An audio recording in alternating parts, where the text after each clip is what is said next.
Olá, bom dia! Quarta-feira, 20 de agosto, a aprovação de Lula cresce e chega a 46%, puxada principalmente pelo Nordeste e pelos mais pobres. Resposta firme de Lula ao tarifaço imposto pelos Estados Unidos também impacta positivamente. 48% dos brasileiros acham que Lula e o PT estão se saindo melhor nesse embate contra Donald Trump. Apenas 28% defendem Jair Bolsonaro e aliados. Para a grande maioria, inclusive, Eduardo Bolsonaro defende apenas os interesses da própria família nos Estados Unidos. E um avião do governo americano sem identificação chamou a atenção ao pousar em Porto Alegre nesta terça. A aeronave costuma ser utilizada em missões especiais, como as da CIA, a Agência de Inteligência Americana. Fontes da Polícia Federal afirmam que o avião conduziu diplomatas para o consulado dos Estados Unidos. A América Latina em alerta com as movimentações norte-americanas na região. Donald Trump ordenou o deslocamento de navios de guerra para a costa da Venezuela para supostamente combater cartéis de drogas. Washington acusa Nicolás Maduro de narcoterrorismo. Caracas reagiu e convocou 4,5 milhões de homens para reforçar a defesa no país. Vem acompanhar as principais notícias de hoje aqui com a gente no TVT News, primeira edição, direto da Avenida Paulista. Vamos lá, vamos juntos.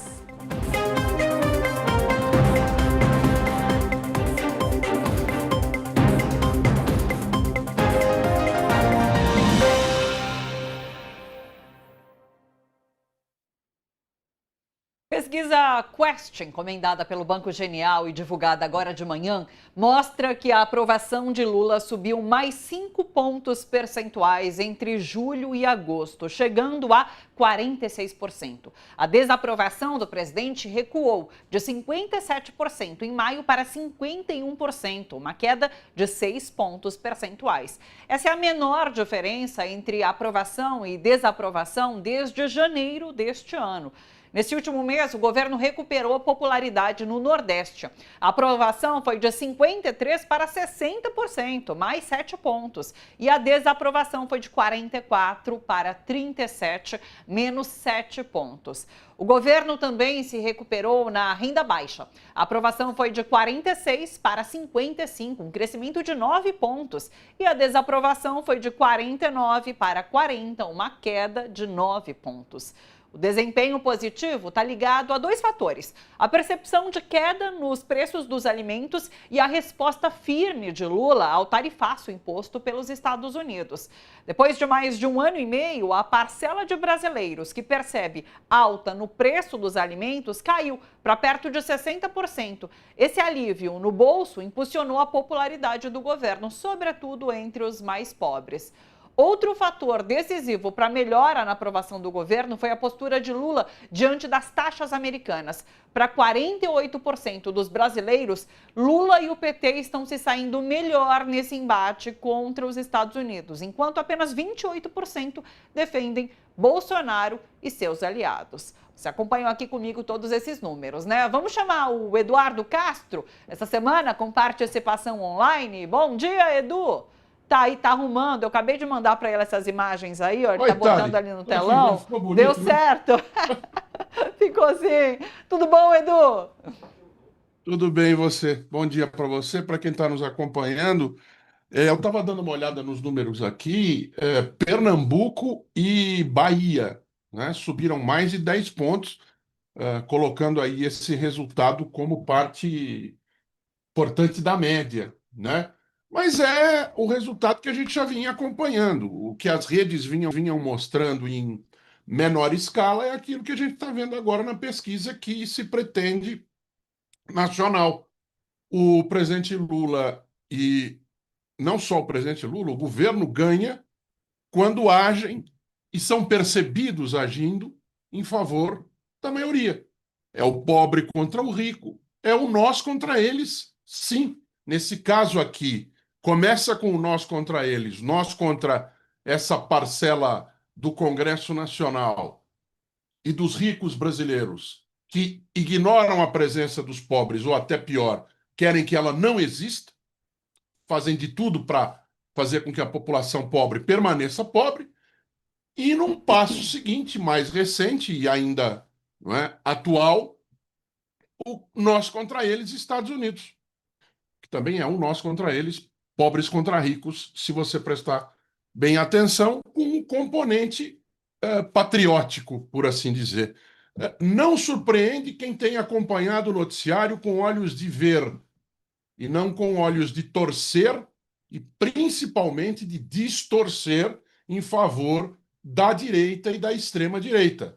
Coisa que a gente sabe que acontece, inclusive, a partir das perguntas que são feitas nas pesquisas.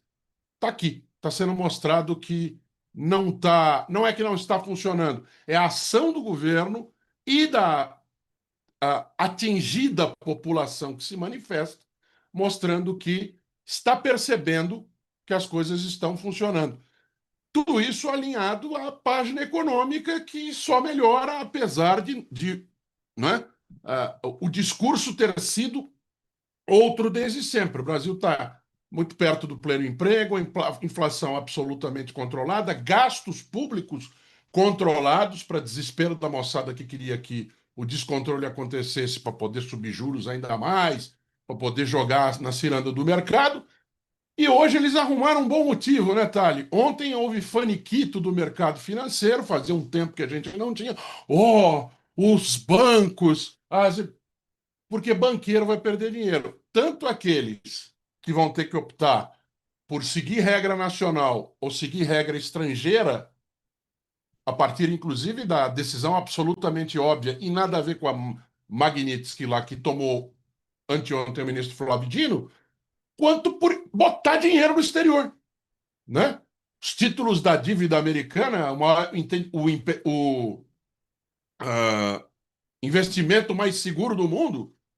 Se realmente a lei Magnitsky for levada a ferro e a fogo, essa moçada vai ter que pensar no outro jeito de ganhar dinheiro. Então fizeram o faniquito. O dólar, a bola, porque esta moçada vai perder dinheiro. Como bem disse ontem um telespectador nosso aqui, para nós a lei Magnitsky existe desde sempre. Ninguém viaja para o exterior, não coloca dinheiro no banco fora do país, não compra dólar. Eu até já tive esse tempo, mas hoje em dia está mais difícil. Ou seja, é faniquito desta moçada.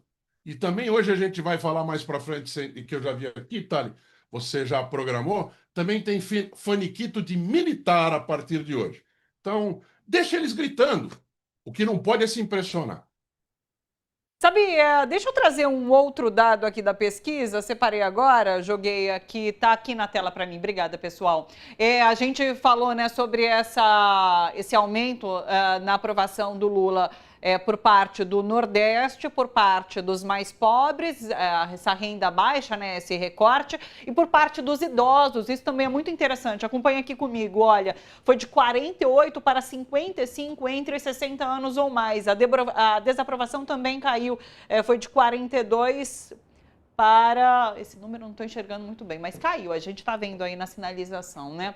Então, assim, isso, depois que a gente superou de alguma forma aquela crise em relação ao INSS, já que o governo começou, de fato, a devolver, a fazer a devolução do dinheiro que tinha sido subtraído de forma ilegal dos aposentados. Então, nessa faixa etária também volta a aumentar a popularidade de Lula, está aqui conforme a Quest mostra pra gente.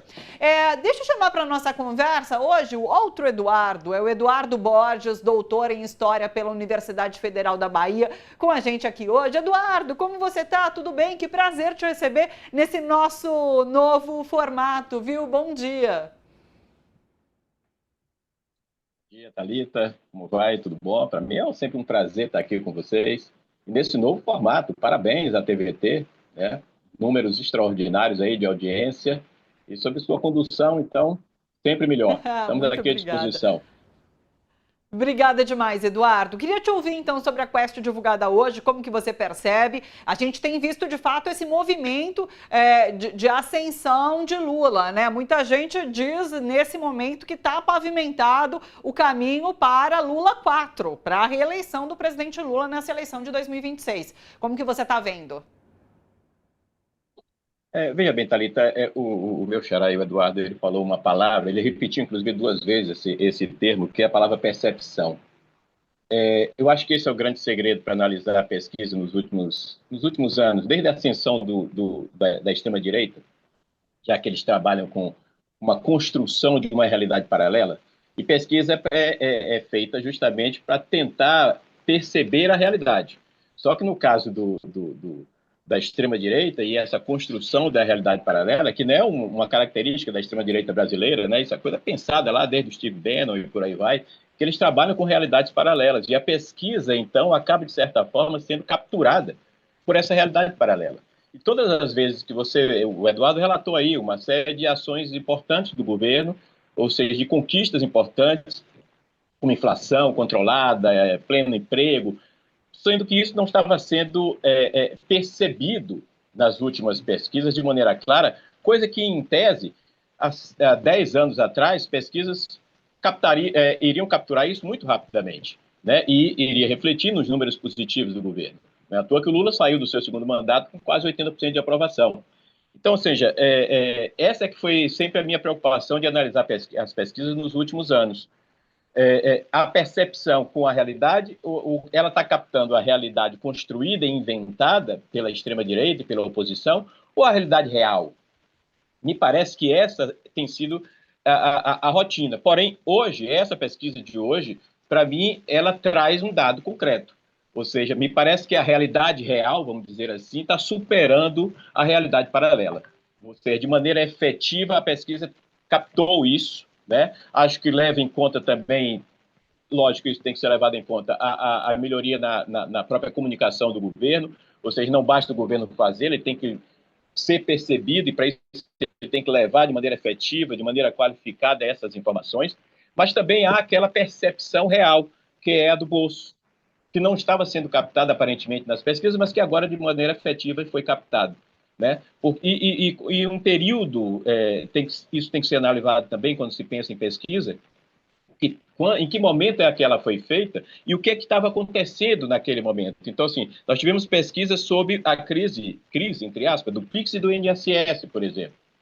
E são crises construídas, inventadas, não efetivas, faz parte do tal universo paralelo, né, da realidade paralela, mas que impactam em pesquisas. E eu acho que, por outro lado, essa pesquisa trouxe um momento de um contexto extremamente importante para o governo, que foi esse posicionamento muito duro, muito preciso do presidente Lula em relação ao tarifaço, né, essa reação de defesa da soberania brasileira. Eu acho que esse discurso, que não é apenas um discurso, mas ainda que seja um discurso, mas é um discurso verdadeiro, real, né, de defesa da soberania brasileira, essa posição firme do presidente Lula, ao mesmo tempo, com a melhoria na qualidade de vida, na questão dos alimentos, a queda nos alimentos. Então, assim, todos esses elementos impactaram de maneira real nas pesquisas, e isso é extremamente importante para que a gente comece a ter confiança e analisar a pesquisa agora de maneira concreta, e não mais com base que eu sempre, todas as vezes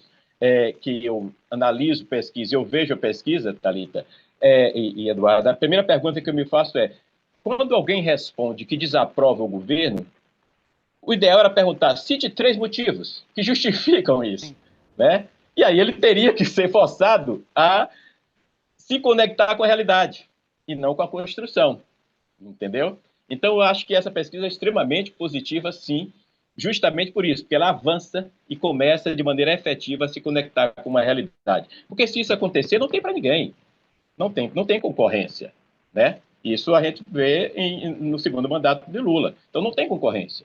O governo Lula, os governos de esquerda, o governo do PT, por todos os defeitos que possam ter, são infinitamente melhores do que todos os outros. Perfeito. A gente fez essa leitura mais pautada aqui na política nacional. Eu queria atrelar agora ao cenário internacional, já que a pesquisa traz esse recorte também. Então, vamos lá.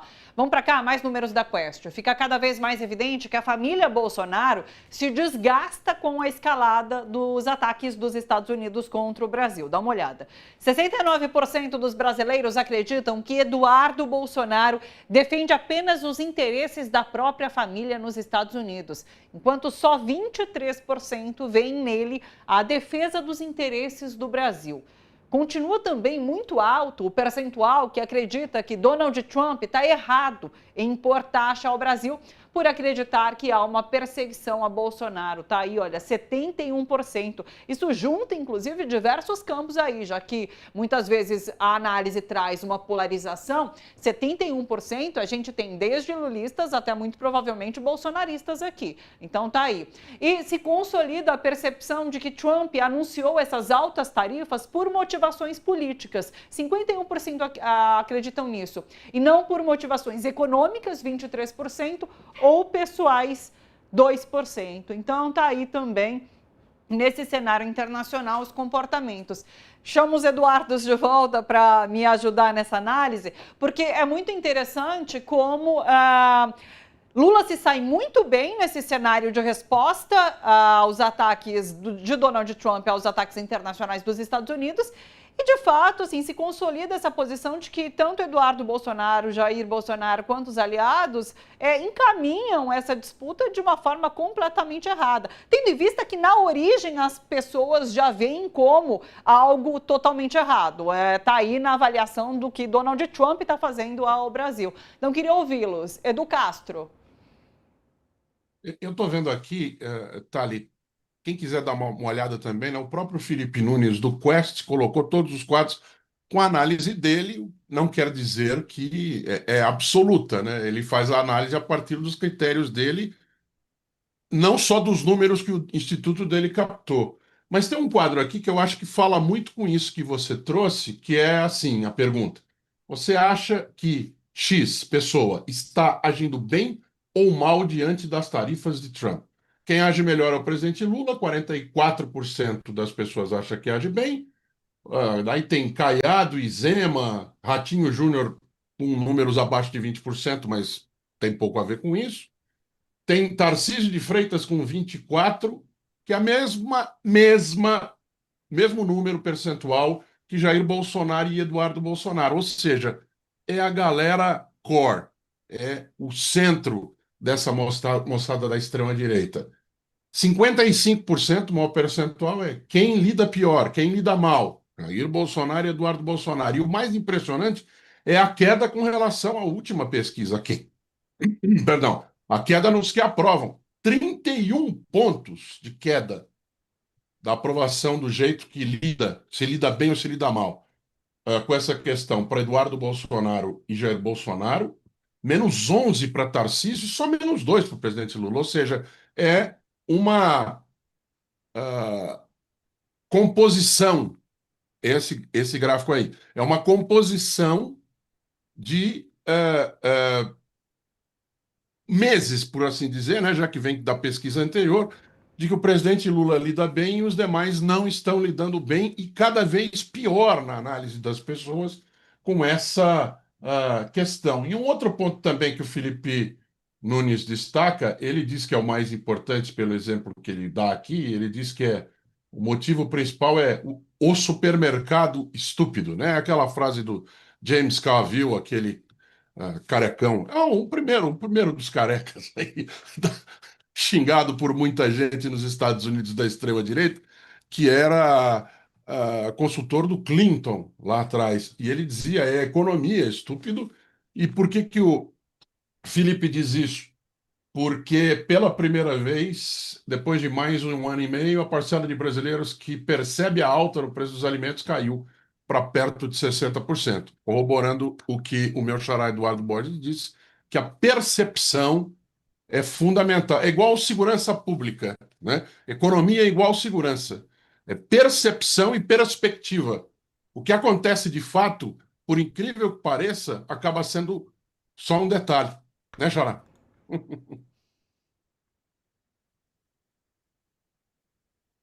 Pode falar, Edu Borges, quero te ouvir também. Opa. Ok, bom, não, os números aí que o Eduardo trouxe são importantes. E eu imediatamente eu também pensei na questão. Aliás, a gente vem pensando nessa questão da economia estúpida já há algum tempo, e ela não vem batendo.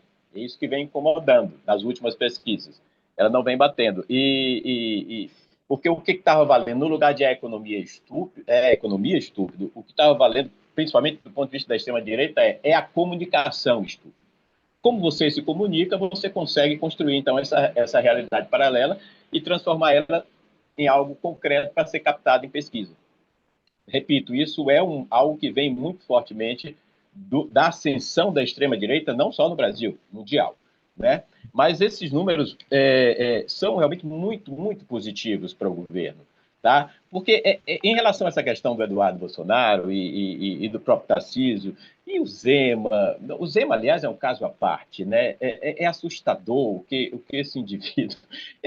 Dá para fazer um programa especificamente só para tratar do que representa o Zema na política brasileira, né? Ou seja, até que ponto chegamos de uma figura como essa ter sonhar em ser presidente da República, ainda que depois de ter passado por Jair Bolsonaro tudo é possível.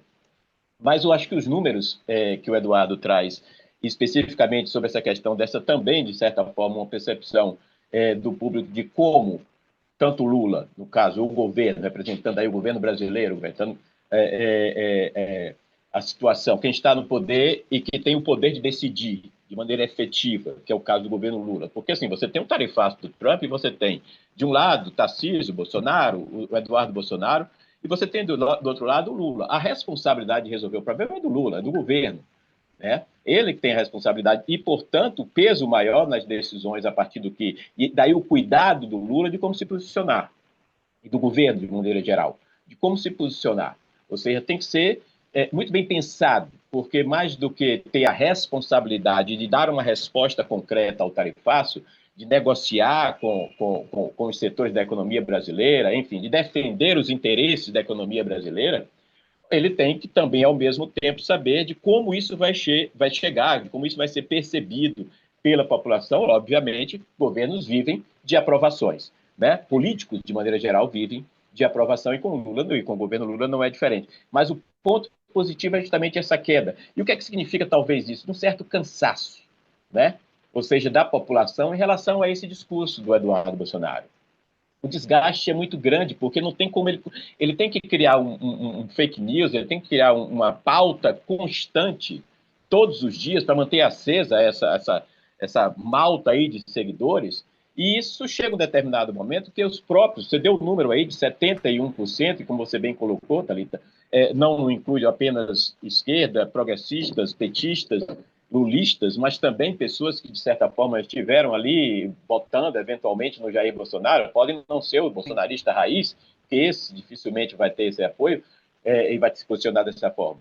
Pois é, mas os números são extremamente importantes, e o que significa que está, sim, o Brasil está vivendo um momento, talvez, e daí, se é possível dizer, de ponto positivo do tarifaço, é de dar um freio de arrumação na própria mentalidade do brasileiro, de como ele tem enxergado o jogo político no Brasil. E ele tem se distanciado muito nos últimos anos dessa realidade. Ou seja, de tentar interpretar de como é que uma pesquisa capte esse sentimento a partir de percepções reais, ou seja, estamos melhorando efetivamente em nível de desemprego, estamos melhorando efetivamente em nível de renda, ou seja, precisa entrar, por exemplo, é importante uma pesquisa que capte qual será o impacto da questão do imposto de renda para 5 mil para quem ganha até 5 mil reais, que vai alcançar em torno de 60%, 70% de brasileiros. Isso é extremamente importante. Que seja bem trabalhado com o governo, eventualmente numa aprovação, e de como isso vai ser captado, de como isso vai chegar nos mais pobres. Porque a pesquisa anterior, que eu me lembro, ela subiu entre a classe média, ela impactou a classe média. Agora não, agora ela está captando o público efetivo do PT, né? Aquele que elege o Partido dos Trabalhadores. Eduardo trouxe números para Pernambuco e Bahia, eu falo aqui de Salvador, né? E é importante a gente perceber isso. Sim, em Pernambuco você tem aí uma força muito grande do PSB, com um índice de aprovação muito alto, isso é importante. De certa forma, aqui na Bahia também há uma aprovação boa, não em Salvador, mas no Estado, com o governo do PT, e que entre críticas que sejam passíveis de serem feitas, mas que, de certa forma, tem impactado, tem chegado no interior, tem tido uma força muito grande no interior, uma penetração muito grande no interior, que é onde as pessoas mais precisam, vamos dizer assim. Então, esse tipo de coisa que o governo não pode recuar, né? Ou seja, o governo tem que pegar essa pesquisa e falar, é aqui, esse é o nosso norte. Ou seja, onde nós não podemos trair as pessoas para o qual o nosso projeto de Brasil foi apresentado nas últimas eleições, né? Eu acho que é outra coisa que o governo tem que pensar, não só de uma maneira imediata, logicamente, e o imediatismo na captação de uma pesquisa é para que o governo saiba se está indo no rumo certo e para continuar, mas também pensar no futuro para saber até que ponto este rumo chega até 2026, né? Para que não haja problema no meio do caminho. Então, essa pesquisa ela é muito rica nesse aspecto. Ela aponta situações de presente, mas aponta principalmente situação de futuro, para dar um norte ao governo, para que ele perceba de que ele não pode recuar, ele não pode trair, né, o projeto inicial que foi apresentado nas urnas pelo governo nas últimas eleições e que teve um apoio maciço e decisivo desses setores, não só da região Nordeste, mas principalmente dos mais pobres, né? Porque esse é quem efetivamente vai definir as próximas eleições. Então, muito, muito, muito interessante essa pesquisa e esses dados gerais apresentados por ela. Nos últimos anos tenho tido... Não, só para concluir, porque nos últimos anos as pesquisas têm me deixado meio depressivos. É só para informar isso. E nesse caso, eu acho que vou ter uma semana mais tranquila. Nesses últimos meses que a gente tem tido essas semanas mais tranquilas depois de resultado de pesquisa, realmente, né? A gente comentava aqui, Edu Castro e a Laura Capriglione, que agora há um mês, 2 meses, né? A gente falava em possibilidade do nosso Congresso discutir o impeachment do presidente Lula. E esse cenário mudou completamente nesses últimos 2 meses, de fato, com a recuperação dessa pauta da soberania nacional, da luta de classes, de privilegiar de fato os mais pobres. Então, assim, o governo encampou todas essas bandeiras, inclusive a bandeira de fato verde e amarela, e tem conseguido, então, reverter esse cenário em relação às pesquisas. Aliás, o Felipe Nunes, né, o CEO da pesquisa Quest, ele traz justamente essa avaliação que o Edu Borges trouxe agora, de que na pesquisa passada a gente via a renda média ali, de fato, com maior aprovação de Lula, com um crescimento maior na aprovação do Lula. E isso agora vem em relação a essa renda baixa, que sobe bastante a aprovação de Lula. E tem um outro fator, né? A gente falou sobre a queda no preço dos alimentos, que fica mais perceptível, e mais perceptível também no sentido de que outras narrativas construídas pela extrema-direita perdem a força, como o Edu Borges colocou, a questão do PIX, a questão do INSS, tem a luta de Trump contra o tarifaço de Donald Trump e tem a questão da energia elétrica também, que foi zerada para uma população de baixa renda, né? Então, isso influencia também muito na aprovação do presidente Lula para essa população. Então, tem junto a isso essa questão que impacta diretamente nessa população de renda menor. Ainda falando sobre os rumos, então, da política nacional, tendo em vista o processo eleitoral que a gente tem no próximo ano, eu queria trazer uma outra notícia aqui para vocês. Vamos para cá. Reportagem do Globo. Em almoço com representantes do Republicanos ontem, o presidente Lula teria falado sobre a possibilidade de uma candidatura presidencial do governador de São Paulo, Tarcísio de Freitas. Segundo a reportagem, o presidente do Republicanos, o Marcos Pereira, afirmou que o projeto político do governador é tentar mais um mandato em São Paulo para o governo do estado. Bom, a eleição presidencial do ano que vem já provoca movimentação política, obviamente. À noite, Marcos Pereira também participou de um jantar promovido pela União Brasil. A legenda União Brasil e o Progressistas oficializaram uma federação que os transforma num gigante financeiro para as próximas eleições. Somados, os 2 fundos partidários chegam a 200 milhões de reais e a bancada se torna maior na Câmara, com 109 deputados. De volta aqui com o Edu Castro e o Edu Borges, eu li uma análise hoje falando sobre como essa união agora, do União Brasil Republicanos, é um centrão turbinado, de fato. E são partidos que têm ministros do governo federal que se articulam para uma candidatura presidencial que concorra com Lula, mas que mesmo assim mantém os ministros nas pastas, né? Uma grande crítica, inclusive, do Edu Castro aqui com a gente, que toda vez chama atenção para a presença desses ministros que já não são mais base dentro do governo, não, Edu? E não é por questão meramente ideológica, porque isso desde o princípio de 2003, quando o presidente Lula começou o primeiro mandato dele. É porque esses caras não entregam. Esses caras não precisam mais prestar serventia ao governo porque tem cargo. Eu não estou falando do ministro, até porque, na avaliação que é feita pelo próprio governo, eles são muito fiéis ao governo. Só que, inclusive aqueles que são parlamentares, no dia que tiver votação importante e eles fizerem aquele truque lá de sai num dia exonerado, volta a ser deputado, vota e retorna para o ministério no outro dia, é um voto, são 2, são 3, no máximo, eu não sei quantos desses 15 ministérios. Metade do ministério está na mão dessa gente. E repito, a minha questão não é com o ministro, que eu sempre gosto de lembrar, por exemplo, que a gente tem um ministro chamado Jader Barbalho Filho, que a gente chama de Jader Filho. Tem um outro ministro que se chama Renan Calheiros Filho, que a gente chama de Renan Júnior ou Renan Filho. É tão significativo que a gente nem lembra o nome direito. Mas é isso. E essa moçada não entrega voto, porque hoje não se tem nem como comprar o Congresso Nacional, que era a praxe desde o presidente Fernando Henrique, com emendas. E aqui eu não estou falando de nada ilegal, eu estou falando de comprar consciência com algo que é legal. Agora, ilegalmente, quem está dizendo isso é o ministro Flávio Dino, toda vez que ele manda recado para esses caras, não tem mais como comprá-los com dinheiro. E entregar ministérios para eles não dá resultado. Está aí provado. O presidente do Republicanos, que teve o voto do governo para ser presidente da Câmara com o invertebrado do Hugo Mota, e que tem ministério, está nem aí.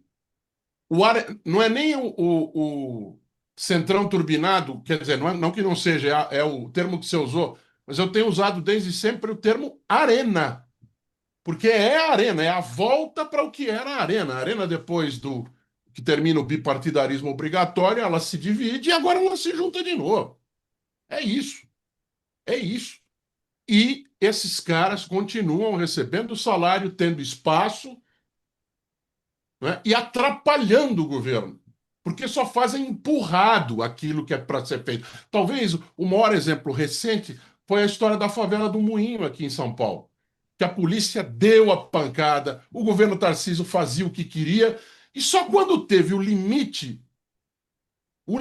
da invasão da propriedade do governo federal, e com gente sendo ferida lá dentro e vindo falar, inclusive aqui na TVT, porque aqui tem espaço para esse tipo de coisa, é que o governo. Então vamos lá. E resolveu a questão. Ou seja, a inutilidade dessa gente vai além do só gastar dinheiro com eles. Eles não fazem pelo governo. Eles fazem pelo cargo deles e sob pressão. Ou seja, não faz o menor sentido, porque, como a gente está vendo, já estão articulando para passar para o outro lado. E o Tarcísio tem um problema. Ele está dizendo aí, não vai ser mais candidato a presidente, porque o Lula passa o carro em cima deles todos se o Lula for candidato a presidente. E o Geraldinho passa em cima dele aqui em São Paulo também, hein? Eu já falei, não atrapalhem a candidatura de Geraldinho em São Paulo e de Eduardo Paes no Rio de Janeiro. Pelo amor de Deus. Pelo amor de Deus. Não são o sonho de ninguém, ou de ninguém que pensa progressisticamente, mas é muito melhor do que a gentalha que eles querem pôr. Tá. É isso. Edu Borges, quero te ouvir também sobre essa configuração do governo hoje, dessa direita centrão que se une e os rumos para a eleição de 2026. Que imagem interessante essa que está aparecendo aí agora, hein? É o retrato dessa coalizão aí. O Semineto ali, ó. Nosso velho Veja que conhecido coisa aqui na linda. Bahia. É. Veja que coisa linda. Mas é isso, eu concordo com o que o Eduardo falou, talvez a gente esteja chegando àquela conclusão do que foi esse monstrengo, uma espécie de uma esquizofrenia, se é que podemos dizer assim, da política brasileira nos últimos anos, que é o tal do presidencialismo de coalizão, né? Ou seja, que é necessário que tenha esse tipo de acordo para que se mantenha e se possa governar, em nome da tal da governabilidade, né? É algo que precisa ser colocado pelos os pensadores da política, é um debate a ser colocado que entra no contexto de um debate sério sobre reforma do sistema político brasileiro, até no limite trazer de volta um debate sobre parlamentarismo, não sei qual é a posição de Eduardo em relação a isso, mas eu acho que é algo que poderia enriquecer, sim, o debate público sobre os rumos da política brasileira, de pensar, porque da forma como está e como vem, e aí do Fernando Henrique, Lula, Dilma, todos eles, de alguma forma, buscaram trabalhar de uma forma muito específica, dentro do contexto específico de cada governo, de cada período, o chamado presidencialismo de coalizão em nome da tal da governabilidade, e que os governos acabam ficando reféns. Ou seja, uma federação com progressistas de União Brasil é uma potência. É uma potência. Se une com bolsonaristas, você tem capacidade, sim, de atrapalhar em muito o governo. E aí você começa a imaginar, você pega essa fotografia, essa imagem que está aparecendo aí, tirando o Alcolumbre, ou seja, são figuras que estão aí para atrapalhar o governo Lula desde o início. Tanto Lira, Semineto, enfim, estão todos aí para atrapalhar o governo Lula desde o início. Enquanto você começa a imaginar que o partido, o progressista é o partido de Tarcísio, e aí você vai ver que está na base do. Como é que pode acontecer uma coisa como essa e a gente não entrar em parafuso? Né? É aquilo que o Pierre Bourdieu chama do espaço ali da política, né? Em que tem uma regra própria, e que talvez a gente que esteja de fora do campo da política, o Bourdieu trabalha com a ideia de campo, né? E ele vai dizendo, nós que não estamos de fora, talvez, desse campo, não compreendam como é que existe essa lógica interna. Eles sabem fazer isso muito bem. Os políticos que estão dentro do campo, eles sabem fazer isso muito bem. O que para nós que estamos fora pode ser algo estranho, ou algo complexo, ou que não bate com uma certa lógica, uma certa racionalidade, ética, de princípios. Para eles isso não existe. Existe uma lógica muito própria que funciona muito bem e que você pode conviver com uma situação como essa, onde um principal líder da oposição, aí tirando o Bolsonaro, que em ascensão, que seria o Tarcísio, e o próprio União Brasil, aqui no caso, por exemplo, da Bahia, historicamente a família CM é inimiga mortal do Partido dos Trabalhadores, é oposição ferrenha, mas você tem, ao mesmo tempo, ministros do União Brasil fazendo parte do governo do Partido dos Trabalhadores. Então, isso é aquela velha história, aquela velha frase, né, de que o Brasil não é um país para amadores. Não dá para a gente analisar utilizando ferramentas normais da ciência política, porque o nosso sistema ele é muito intricado e foi construído em bases muito frágeis. Né? E justamente essa base frágil que criou o que se chamou de presidencialismo de coalizão em nome de uma governabilidade, vem destruindo governos e vem destruindo principalmente projetos. Né? Ou seja, às vezes a gente fica se perguntando, enquanto crítico, muitas vezes, do governo Lula, buscando maiores avanços do ponto de vista progressista, de transformações sociais mais estruturais, mas a gente fica se perguntando ao mesmo tempo, é necessário, aliás, que a gente se pergunte ao mesmo tempo se dentro desse sistema é possível, né? Quais são os danos que podem ser causados no limite a longo prazo para a própria esquerda, tá? Porque os riscos são muito grandes, ou seja, Eduardo falou, ou seja, quem imaginar que alguém de nós iria pensar, por exemplo, essa afirmativa que o Eduardo fez, ou seja, vamos defender Eduardo Paes e Alckmin. Mas é o que nos resta, por um bem maior. É um debate a ser feito muito sério, entendeu? Esse está sendo levantado aqui, não tenha dúvida. Confuso, diga-se de passagem. Eu queria trazer agora uma reportagem, inclusive do UOL, Se puder piscar para mim aqui, que é essa daqui, olha. Centrão escanteia filhos de Bolsonaro e calcula rotas para 2026. Então a gente estava falando o que nos resta, o que resta para eles nesse momento, o que está sendo construído na avaliação de vocês. Porque o texto dá conta que o Ciro Nogueira, por exemplo, que agora é o co-presidente dessa maior federação, ele já falou que não que ele é contra a anistia. Então, assim, ele dá uma sinalizada para Jair Bolsonaro, como se o escanteasse nesse momento, já que a gente está há poucos dias aí do julgamento de Jair Bolsonaro, e escanteia quando fala contra a anistia, os filhos de Jair Bolsonaro também, que fazem campanha para isso, né? Lembrando que Eduardo Bolsonaro e Carlos Bolsonaro, agora, nessa semana, final da semana passada, fizeram publicações xingando os governadores da extrema-direita que, de alguma forma, se candidatam a herdar esse espólio político de Jair Bolsonaro, né? E que Carlos Bolsonaro chama de rato, por exemplo, ratos, né? Porque eles estariam se aproveitando dessa fama de Jair Bolsonaro e desse possível espólio dele. Então, assim, como que vocês veem a construção da direita, e principalmente dessa extrema-direita, se apartando de alguma forma, nesse momento, das figuras da família Bolsonaro? Para onde que eles devem rumar e quais os riscos de se apartar da figura política de Jair Bolsonaro nesse momento, Edu Castro? Olha, eu estava aqui pensando enquanto você estava falando, para pegar como exemplo do que pode acontecer e de onde eles têm que prestar atenção, de Romero Jucá. Lembra de Romero Jucá, senador da República, líder de tudo quanto foi governo, Fernando Henrique, Itamar, Dilma, Lula, tudo, e principalmente Temer, artífice do golpe parlamentar, o homem com o Supremo e com tudo, né? Primeira eleição, cortaram a cabeça dele em Roraima. A população viu demais o trabalho do golpe dele.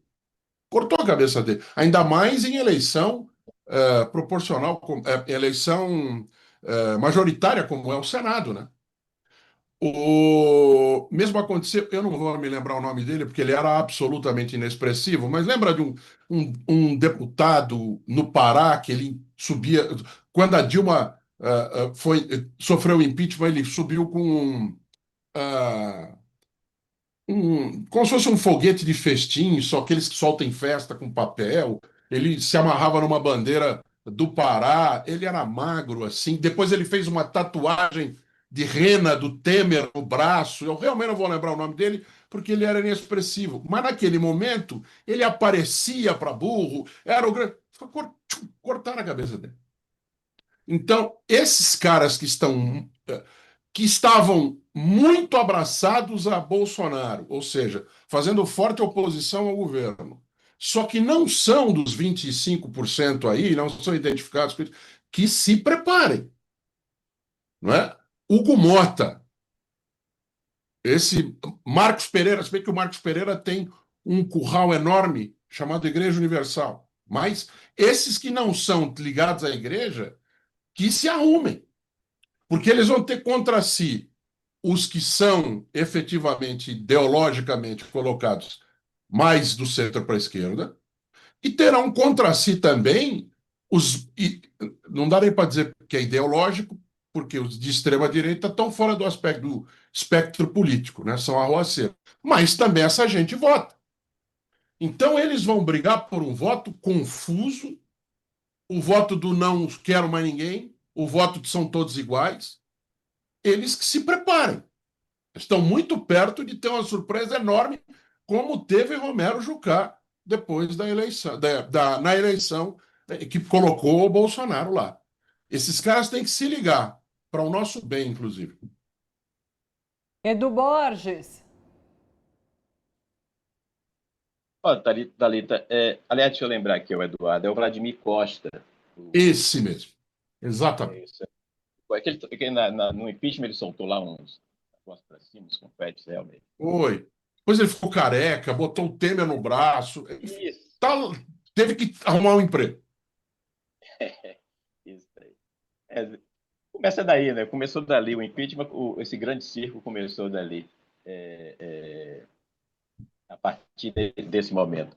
Mas em cima do que o Thalita trouxe para a gente em relação ao movimento da família Bolsonaro, no meu último livro sobre golpe de Estado, até conversei com o Thalita sobre ele, na época do meu lançamento, eu chamava a família Bolsonaro de uma micro-oligarquia familiar, né? Porque foi assim que eles sempre se posicionaram politicamente. Uma espécie de micro-oligarquia familiar que vem construindo a trajetória deles, ou seja, agora fechando com o Jair Renan como vereador, então vem construindo a trajetória deles na história política brasileira, sempre nessa perspectiva de defender o interesse da família, né? O que eles tiveram foi a capacidade de arregimentar em torno dos interesses da família, conciliar, né, os interesses da família com os interesses, um suposto interesse do Brasil. E esse discurso colou para milhões de pessoas. E, aparentemente, na última eleição, houve uma recuada, né, dessas pessoas, e eu espero que isso continue. E, aparentemente, é o que está acontecendo hoje. Ou seja, essa ida do Eduardo para os Estados Unidos e esse posicionamento dele, de maneira muito efetiva, está queimando diretamente a micro-oligarquia dos Bolsonaros, não só para aqueles que os apoiam enquanto eleitores, mas dentro da própria direita, né? Isso tem rachado a própria direita. Porque, assim, eu não sei se o Eduardo concorda comigo, mas o Bolsonaro, de maneira específica, a família Bolsonaro, de maneira geral, eles nunca foram incorporados, assimilados com tranquilidade pela direita brasileira, né? Eles são um problema, circunstancialmente, que valeu a pena apoiar, porque naquele momento eles acharam, inclusive aquela tese que a gente sempre defende de que não se votou em Bolsonaro, né, se votou no Guedes, ou seja, no projeto do Guedes. Bolsonaro seria apenas aquela figura que iria se preocupar com a chamada agenda de costumes, que para a elite econômica e política brasileira pouco importa a agenda de costumes, e que era o Guedes que iria efetivamente governar e transformar o Brasil num ambiente propício ao enriquecimento daqueles que já eram ricos. Então, ou seja, só que deu errado, e eles perceberam que deu errado, e agora é a hora de voltar a buscar alguém confiável, que não é mais o Guedes, mas que continua não sendo nenhum dos Bolsonaros. Então, isso é um fato. Dificilmente vai ser emplacado, na minha opinião, um nome dos Bolsonaros para a presidência, para a candidatura no lugar do Jair. Dificilmente. E não é por tentativa, eles vão tentar, eles vão buscar isso. Não é à toa que eles estão começando a queimar as pontes, principalmente com os governadores, com o Caiado, com o Zema, com os possíveis concorrentes do Eduardo ou do Flávio. Me parece que a pesquisa já vai vir uma pesquisa agora com o Flávio, né? É importante. Coloque a Michelle, o Flávio, o Eduardo, que coloque os Bolsonaros, até para que talvez a própria pesquisa comece a matar essa possibilidade. Talvez para a própria direita seja interessante que a pesquisa apresente eles com problema em números, porque eles vão ficar muito mais a cavalheiros para escolher um nome, sem precisar prestar contas ao Jair Bolsonaro. Com Jair Bolsonaro forte não é bom para a direita brasileira, né? O bom é Jair Bolsonaro fraco. E a família, a micro-oligarquia bolsonarista fora da política é muito, muito bom para o Ciro Nogueira da vida. Entendeu? Porque esses caras eles estão circunstancialmente com o Bolsonaro, mas eles não são efetivamente bolsonaristas no campo político. Ou seja, eles têm uma outra trajetória, que é o da velha política. E não que o Bolsonaro não seja da velha política, né? Não estou dizendo isso. Mas um Ciro Nogueira, aquelas figuras, aquelas raposas experientes da política brasileira, que construíram nos últimos 20 anos a política brasileira, a partir principalmente da ação do Centrão, e que, portanto, com essa federação de progressistas com a União, e o Eduardo falou muito bem, é o resgate da arena, né? Que é todo mundo, ou seja, numa grande frente ampla, se juntar para bater de frente com essas possibilidades reais que as pesquisas de hoje, por exemplo, apresentam de um Lula 4, né? Então, eu não tenho dúvida, só para concluir, de que a tendência é a direita cada vez mais excluir os Bolsonaros do jogo e começar a construir uma candidatura que pode ser do Tarcísio, pode não ser, mas uma candidatura que consiga, de certa forma, responder aos anseios desse centrão, né? desse centro político que fisiológico, devidamente fisiológico, como sempre foram, e que sabem muito bem fazer esse jogo, né? E a esquerda tem que ficar muito atenta para isso. Sim, Esses sim, caras são bons nesse negócio. sim. E olha, Xará, Edu eu Castro, para estava finalizar. aqui, tava aqui pensando enquanto você estava falando, né? O cavalo encilhado que passou da extrema-direita para que a direita subisse, como acontece em outras circunstâncias, né? Acham que vão amansar o cavalo. Inclusive, o Fraga, o deputado Fraga, falava, né, que o apelido dele no Exército era Cavalão, Jair Bolsonaro. Pois bem, tentaram subir no cavalo, só que o cavalo era chucro e bravo. Jogou eles para fora e aí não sabia para onde ir. Ou, né, foi pastar, que é o que se espera de um cavalo chucro. Vamos ver se eles não começam com isso de novo. Perfeito. Deixa eu trazer mais informações para a gente comentar. Olha só, o presidente Lula telefonou na manhã desta quarta-feira, 20 de agosto, para o presidente da França, Emmanuel Macron. Acabou de sair essa nota aqui, viu? Na ligação, que durou quase 1 hora, os dois líderes trataram de temas das agendas global e bilateral. Os mandatários reafirmaram seu apoio ao multilateralismo e o livre comércio. Eu vou ler alguns trechinhos só para a gente ter uma noção do que foi falado. Eles trataram principalmente da conclusão do acordo Mercosul, viu? O Brasil continuará trabalhando para concluir novos acordos comerciais e abrir mercados para a produção nacional. Nesse sentido, a conclusão do acordo Mercosul-União Europeia e a prioridade que tem conferido as negociações com novos parceiros, como Japão, Vietnã e Indonésia, são aí, então, de fato, prioritários. Macron e Lula comprometeram-se a ultimar o diálogo com vistas à assinatura desse acordo Mercosul-União Europeia ainda neste semestre, durante a presidência brasileira do bloco. E eles trataram também, Lula falou sobre a COP30 para Emmanuel Macron. O chefe de Estado francês reiterou apoio à realização da cúpula e confirmou a sua presença no evento em Belém em novembro. E eles trocaram impressões sobre as negociações de paz na Ucrânia. Macron elogiou o papel do grupo de amigos da paz liderado por Brasil e China. Lembrando que Macron esteve com Donald Trump nessa segunda-feira agora, né, discutindo justamente um processo de paz ali para a Ucrânia, depois de Trump ter falado com Vladimir Putin na última sexta-feira. Então, tudo isso esteve nesta conversa que Lula fez com o presidente francês Emmanuel Macron. Deixa eu trazer agora a história do avião aqui no Brasil, porque um avião do governo dos Estados Unidos, sem identificação, chamou atenção ao pousar no fim da tarde desta terça-feira no aeroporto Salgado Filho, em Porto Alegre. O modelo Boeing 757 é parecido com o usado em missões especiais como as da CIA, Agência de Inteligência Americana, e por isso provocou muitas especulações nas redes sociais. Hoje, fontes da Polícia Federal esclareceram à CNN Brasil que o avião era realmente da Força Aérea Americana e que conduziu diplomatas para o consulado dos Estados Unidos na capital gaúcha. De lá, o avião partiu para Guarulhos, São Paulo. Mas uma nova questão surge. Movimentação de diplomatas nesse momento tenso? Chama atenção, é claro, né? Em post no X, a deputada Duda Salabert postou o seguinte, olha, o avião da Força Aérea dos Estados Unidos pousou em Guarulhos com autorização do Ministério da Defesa.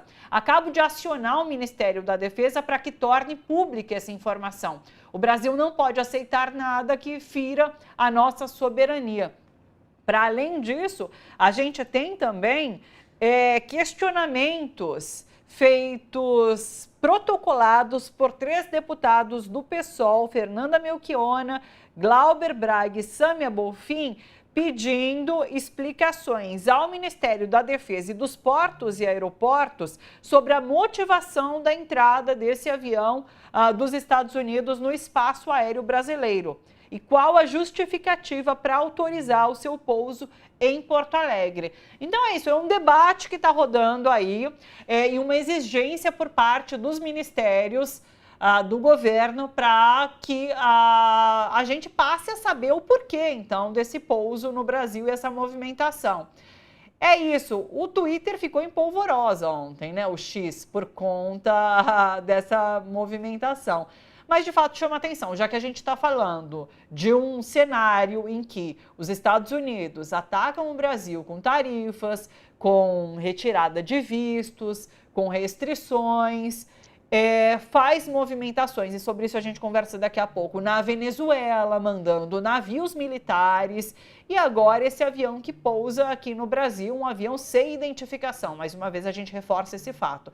É isso, tudo muito curioso, mas por enquanto no campo da especulação, não, Edu Castro? Eu gostaria de dizer que pode ser tudo, inclusive nada, mas nada não é, né? No mínimo, é um avião que é usado pela CIA sem nenhuma. É um chapa fria, né? Carro de chapa fria que desce aqui em Porto Alegre e vem para São Paulo, segundo eles, trazendo diplomatas. Tá bom. Então, por que não foi num avião ou de carreira, enfim, ou outro avião? Então, nada, nada, nada não deve ter sido. Mas também não pode, não precisa ser tudo, né? Não pode ser. Ontem à noite estavam falando em desembarque de Eduardo Bolsonaro, porque a mulher dele é do sei da onde, do Rio Grande do Sul. Calma também. Espera aí. Também não é assim. É, mas a tibieza, né? O bundamolismo do Ministério da Defesa, que é o mais impressionante nessa história, né? Porque autorizou? Pô, se vocês querem trazer diplomata? Emite uma passagem aí e manda. Não tem por que vir com esse avião para o Brasil. Até porque permite especulações, né? Mas é o Ministério da Defesa que temos. Ele é um ministério que está lá como RH e departamento psicológico de militares. Ele não está lá para defender o Brasil. Você tem alguma dúvida de para que lado esses caras vão ficar se os Estados Unidos ameaçarem fazer alguma coisa no campo militar contra o Brasil? Você tem alguma dúvida? Eu não tenho, e acredito que quem acompanha minimamente esse cenário também não tem. Tanto que, uma notícia hoje, né, os Estados Unidos não vão mais participar das manobras militares que acontecem anualmente da Aeronáutica e da Marinha. Impressionante é que são eles dizendo que eles não vão participar e não nós. Mas peraí, vocês estão de um lado, nós estamos do outro. Nunca aconteceu isso em 201 anos de história. Ah, mas os nossos equipamentos. Então, beleza, esse ano vai fazer sem eles. Pronto, o ano que vem faz de novo. Já porque não dá para pegar um caça e jogar no lixo, lá no lixão, né? Então, calma lá. Para mim, o grande assunto, como disse a deputada, é a tibieza, a bunda molice que se repete o tempo inteiro. Esses caras só servem para fazer golpe militar. E está provado. Está provado, porque o Brasil não entra em guerra desde a Guerra do Paraguai. O Brasil, uma parte da força expedicionária foi para a Segunda Guerra Mundial. No mais, eles só trabalharam contra brasileiros. Mataram, torturaram, espionaram, expulsaram brasileiros. Eu acho incrível, inacreditável que até hoje a Marinha, o Exército, a Aeronáutica ou as Forças Armadas como um todo tenham departamento de inteligência. Porque eles só trabalham contra brasileiros. Eles ficam fazendo, e falaram isso agora, no frente de quartel, e não descobriram nada. Foram MST, eles estão toda hora espionando. Esses caras não têm capacidade tecnológica para fazer espionar os países que deveria estar espionando e fica espionando. As Forças Armadas são. Eu estou terminando agora o meu mestrado sobre o assassinato do presidente Kennedy. A televisão trabalhando em cima, tal. Então eu digo com tranquilidade, as Forças Armadas brasileiras são tão inúteis quanto o anjo da guarda da família Kennedy. Perfeito. Aliás, eu tinha visto mais cedo uma postagem da jornalista Basília Rodrigues e ela diz ter conversado com o ministro da Defesa, o José Múcio, e segundo ele, abre aspas, o voo foi normal e havia plano de voo, foi tudo normal. Essa é a declaração de José Múcio, ministro da Defesa, sobre esse voo.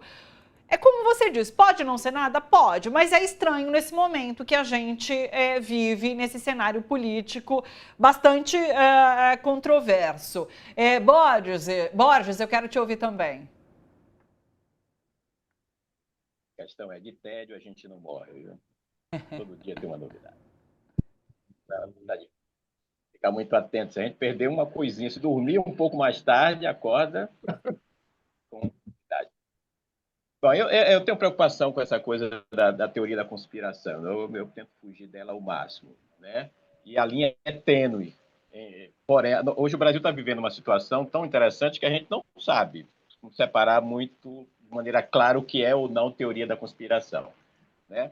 Acho que, a princípio, o Eduardo colocou uma coisa que eu acho importante, que é assim, esse fato específico, levanta, né, as antenas pelo fato de ter um avião da CIA, então a gente conhecendo o histórico da CIA, o contexto, a presença de tropas de embarcações na costa venezuelana, esse conflito, esse clima de crise com o Brasil, isso, você vai colocando isso tudo num grande pacote, diplomatas, o que é que estão fazendo vindo para cá, num avião que pertence à CIA.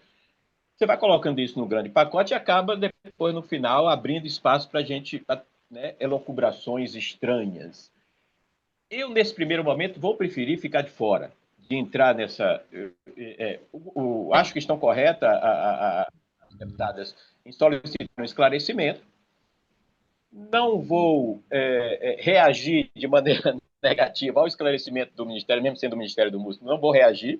Ok, faz parte do jogo. Se foi liberado pelo Ministério da Defesa, tudo bem. É de bom tom, até por uma questão de estarmos vivendo uma democracia que se publicize, e um momento de tensão com os Estados Unidos, que se publicize de maneira clara para a sociedade o que é que esse avião vai fazer.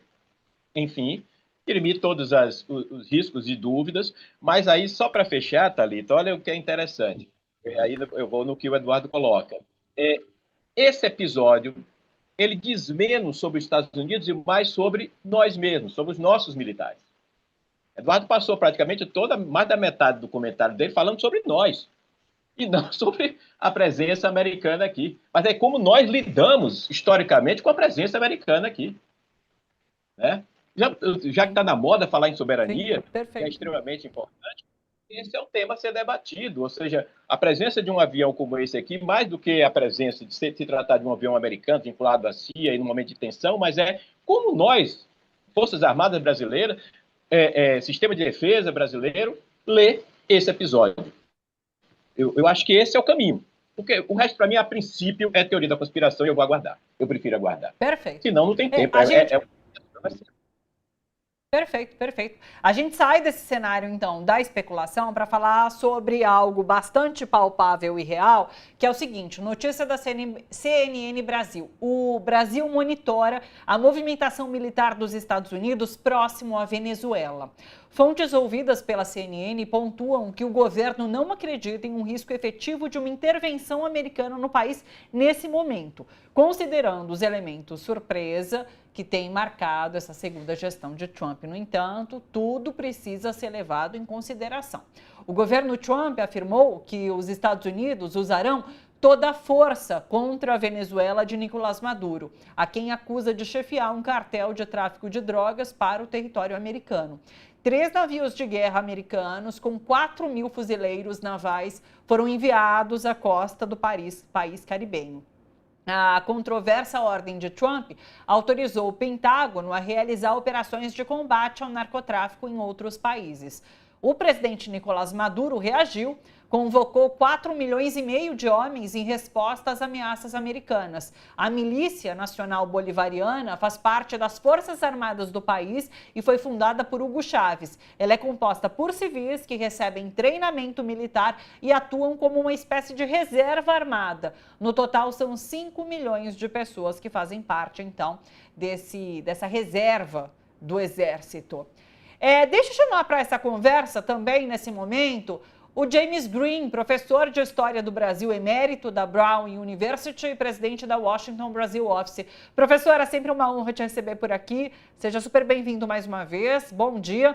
Quero te ouvir, então, sobre essas investidas de Donald Trump na América Latina via Venezuela nesse momento. A gente conversou essa semana com a Biasita Gomes, nossa analista aqui de geopolítica, e a leitura dela, e daí eu quero uma avaliação sua sobre isso, é de que, finalizada a guerra na Ucrânia, Trump vai encontrar um outro motivo para uma nova guerra. E esse novo embate pode acontecer com o que é tido como quintal dos Estados Unidos, a América Latina. Como que você vê esse cenário, professor?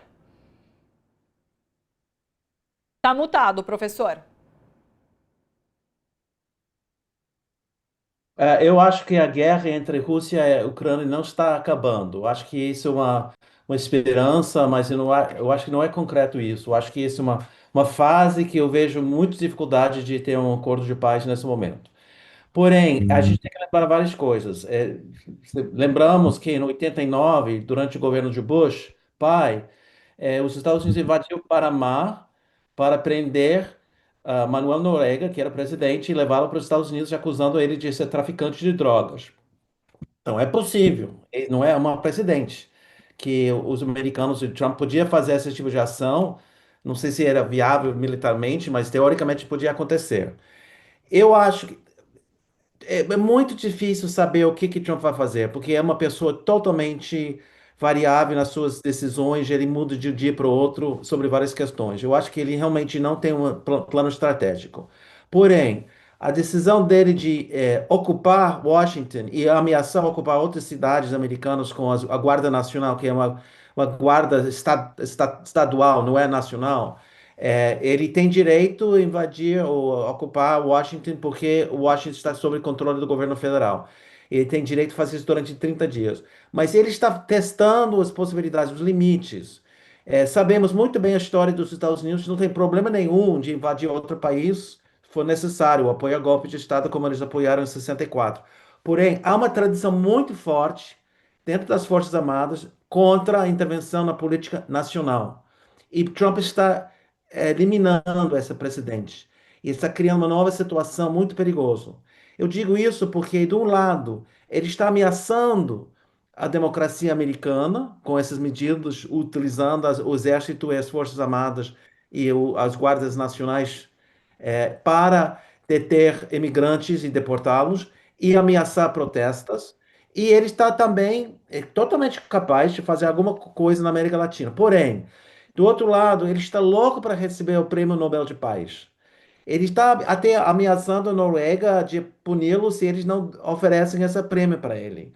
Então, eu acho que ele vive entre dois conflitos. Um conflito de querer ganhar esse prestígio de prêmio de paz. Eu acho que Noruega não vai dar para eles, espero que não.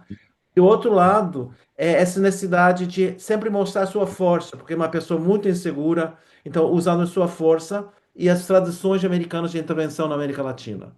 Então, eu acho que pode ser uma ameaça à Venezuela. Mas eu estou muito mais preocupado com as eleições de 26 no Brasil.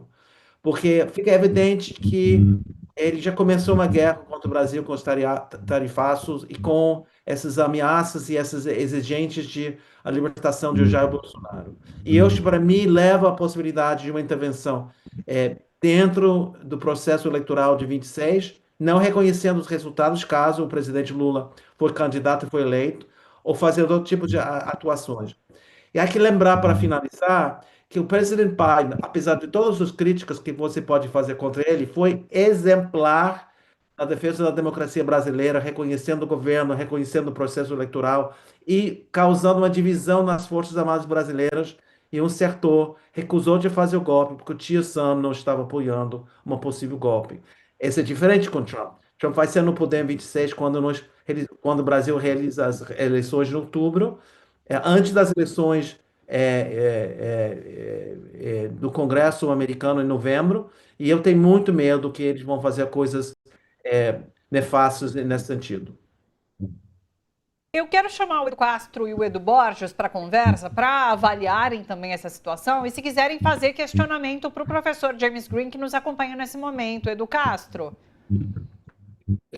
Na última vez que o professor esteve aqui, bom dia, professor, Bom eu fiz dia. uma pergunta para ele sobre a possibilidade, e eu tinha efetivamente dúvida, não era, a tentativa não era de via de confirmação, e sim de ver o que ele realmente pensava sobre a possibilidade do Eduardo Bolsonaro e do Paulo Figueiredo estarem, nesse momento, recebendo da CIA ou recebendo do governo americano de alguma forma para fazer o que eles estão fazendo. Aqui eles não podem mais entrar. O Eduardo Bolsonaro vai ser preso se entrar aqui, e o Paulo Figueiredo também, porque o nome dele está inscrito na dívida ativa da União com 100 milhões de reais.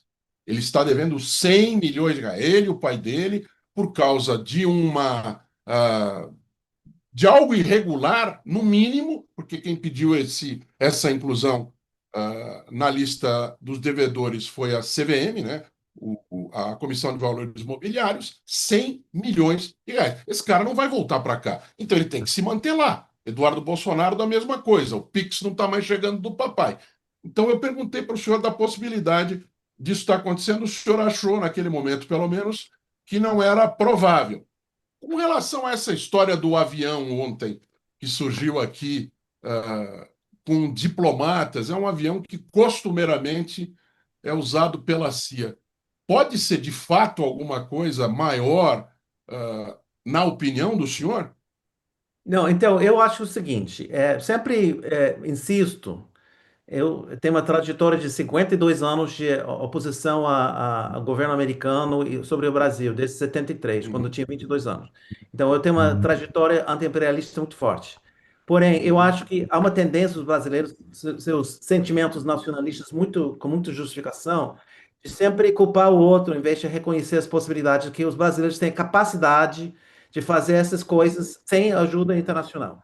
Mas com certeza, tiveram ajuda em 64, 62, eu tenho certeza absoluta que o governo está facilitando, seja com dinheiro, seja com facilitando o fato que Eduardo Bolsonaro está nos Estados Unidos, não sei qual tipo de visto, o Paulo Figueiredo não vai ser deportado para o Brasil. Eles vão ajudar. O governo de Trump está claramente alinhado e seus aliados alinhados com a extrema-direita internacional. E Eduardo Bolsonaro é parte esse alinhamento.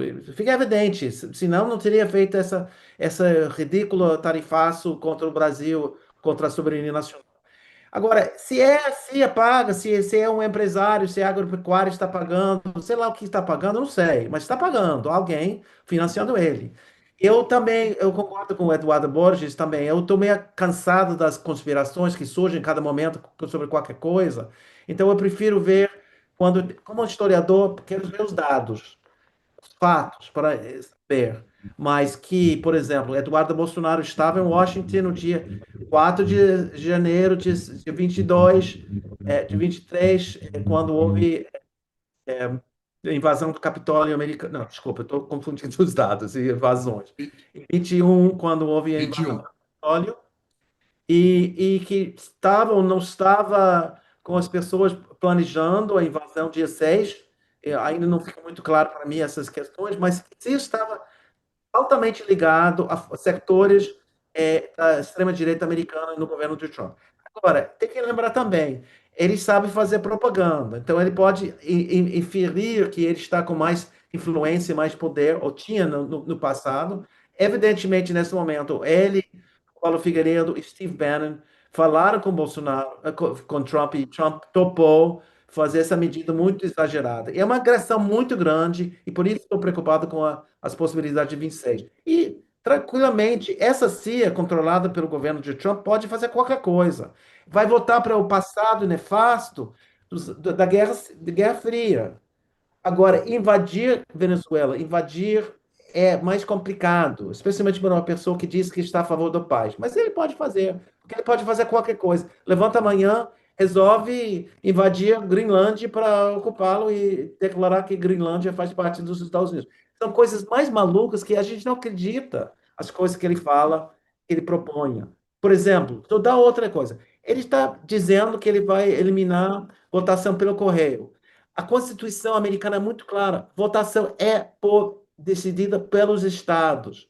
Os estados determinam. Tem estados que só volta pelo correio e não vão mudar, mas ele está dizendo que ele vai forçar isso agora. Então, o cara é maluco, mas poderoso. Esse é o problema, que ele é maluco e poderoso ao mesmo tempo, que é muito perigoso para o mundo. Eu quero uma última intervenção do Edu Borges, antes de eu me despedir dele, mas tem algum ponto que você queira comentar ou que deixamos de tocar, Edu? Muito rapidamente, Thalita, eu como historiador e o professor Green também como historiador, a gente tem um cacuete de não localizada, né? A tentar fazer as coisas de maneira mais ampla e entender o processo. Então, assim, imediatamente quando eu vi a questão da Venezuela, estava lendo essa questão da Venezuela, a história do Noriega me veio imediatamente à cabeça. Mas também, professor Green, é o próprio plano Colômbia, né? No passado um pouco mais distante, parte de um grande projeto, que, com pretexto também da questão do narcotráfico, mas que a gente sabe que tem muito mais coisa por trás, né, na época do Colin Powell. Então, isso também precisa ser levado em conta, que é uma tradição americana de utilizar essa estratégia do narcotráfico para intervenção política. E o contexto, a conjuntura, é de disputa política e de composição de uma nova estratégia global americana a partir do Trump, que passa pela América Latina, quando você tem Rússia, quando você tem a multilateralidade, né, se impondo através da China, da Rússia. Então, o olhar para a América Latina, me parece, do Trump, nesse momento, é super estratégico. E aí o Sobrinho coloca 26, aponta para 26 e para os riscos de 26, eu acho que isso é extremamente importante para a gente pensar, o brasileiro pensar. Mas só para finalizar, eu queria te perguntar ao professor Green, qual é o nível de ingerência que o Trump pode ter no Pentágono, por exemplo? Não, então, ele tomou controle do Pentágono. O Pentágono realmente, há uma certa independência das Forças Armadas americanas no sentido de vários valores, entre aspas, democráticos. Podemos questionar essa maneira de formular a questão, mas ele totalmente controla a Pentágono nesse momento. E resistências, os generais estão sendo mandados embora, estão sendo aposentados. Ele tem esse controle. Ele tem um cara que é o ministro de Defesa, que é uma pessoa que só siga a linha dele. É um cara que estava no exército durante um tempo, mas era muito mais uma personalidade do Fox News. Ele faz qualquer coisa que Trump faz. Trump aprendeu no primeiro mandato. Ele tinha resistência de setores do Partido Republicano mais tradicionais, conservadores tradicionais, não que não eram pessoas que podemos criticar muito. Porém, agora ele eliminou essas pessoas. Não tem oposição nenhuma que pode deter as loucuras dele. E é a mesma situação do Pentágono. E tem pessoas dentro do administração dele muito agressivamente interessado em manter ou expandir uma hegemonia norte-americana na América Latina, definitivamente. Com os argumentos contra a China, com os argumentos sobre essa nossa quintal, como foi a formulação desde o século XIX. Então, isso existe. É o problema que ele é tão instável que não se sabe o que ele vai fazer. Se é da CIA, não é da CIA, eu acho que é possível, provável, mas não posso constatar, porque não sei, não tenho essa informação. Mas que se está querendo realmente fazer uma campanha, uma ofensiva contra o Brasil em 26, vai acontecer. Estou chamando um alerta para as pessoas tomar cuidado. E não com paranoia, com sensibilidade inteligente de como deter essa ameaça. Perfeito. James Green continua aqui comigo. Eduardo Borges, muito obrigada pela sua presença com a gente aqui hoje, viu? Vamos continuar em contato para você voltar mais vezes. Um beijo grande para você, até uma próxima. Thalita, para mim foi uma honra estar aqui, principalmente dividir essa bancada com o professor Green. Eu conheço e leio muito. O Eduardo também, que eu conheço desde o tempo que era apresentador lá em um outro lugar. E grande admiração pelos dois e por você também e pela TVT. Um grande abraço e até a próxima. Um abraço, Edu, muito obrigada. Professor James Green, quero sua análise sobre alguns outros fatos. Vou trazer aqui para a gente. A Casa Branca divulgou fotos oficiais do encontro do presidente dos Estados Unidos, Donald Trump, com líderes europeus. esse encontro realizado na véspera, né? As fotos falam por si. Reforçam o discurso que Trump busca construir de liderança global dos Estados Unidos, mostram aí Volodymyr Zelensky, o presidente da Ucrânia, ao lado de outras 7 autoridades reunidas em torno de Trump no Salão Oval. Nas redes, Trump publicou ainda a seguinte legenda com essas fotos: um dia histórico na Casa Branca, quando líderes europeus se juntaram ao presidente Trump no Salão Oval. O presidente Trump é o presidente da paz. E ali, o texto nas fotos, ali no meio, diz paz por meio da força. Professor, qual a sua avaliação sobre essa foto? Porque ela está repercutindo bastante e mostra um cenário incomum, né? Com esses líderes europeus, com uma Europa ali reunida em torno, de fato, de Donald Trump num lugar central. Como que a gente pode entender e como você avalia esse momento de debate sobre a Ucrânia, sim, mas sobre mais do que isso? Honestamente, eu fico com vergonha, porque é como se fosse um ceia de Natal com aquele tio louco que vai fazer uma confusão se todo mundo agrada ele. Se, tio, tá tudo bem, fica bebendo, todo mundo agradando. É uma vergonha. Mas essas pessoas aprenderam que a única maneira de tratar com essa pessoa louca, que não tem um ego, ou tem um ego enorme, sei lá, eu acho que ele não tem ego, mas de fazer esse tipo de agradecimentos. Assim, o Zelensky está usando roupa diferente porque supostamente foi ofendido, porque ele usou uma roupa mais informal. Eles já aprenderam que esse tio maluco tem que ser tratado dessa maneira para ele não dar um furto. Então, e eles estão fazendo isso. Agora, não sei, eu não acredito que vai ter acordo de paz nesse momento, porque eu talvez não concordo com muitos telespectadores desse programa. Eu não acho que Putin está interessado. Putin está interessado em ocupar a Ucrânia estrategicamente, e para isso ele quer conseguir ter o direito a ocupar não somente os territórios que estão sob o exército russo nesse momento, mas outros territórios. E Trump pode ou não pode seguir apoiando, não apoiando a Ucrânia ou não. Então isso pode mudar amanhã. Ele vacila tanto que nunca se sabe o que ele vai fazer amanhã. E Putin conseguiu, na Alaska, realmente convencer ao Trump que, que Trump é um magnífico negociador, que merece paz e tudo isso.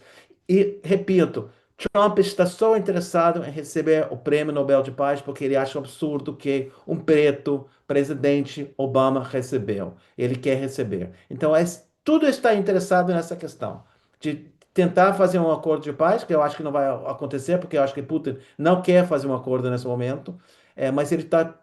E duvido que ele vai pressionar a Rússia, porque ele ameaçou quantas vezes de fazer sanções, mais sanções contra a Rússia e nunca fez nada.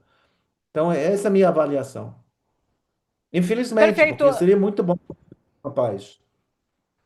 Edu, queria te ouvir também. É isso, virou como o professor James Green diz, né? Que é fato de vergonha, virou motivo de piada nas redes sociais, essas fotos que estão rodando o mundo, não, Edu? Eu tô sem seu áudio, Edu, acho que você mutou. Peraí. Pronto, pronto. Foi meu dedo mole aqui.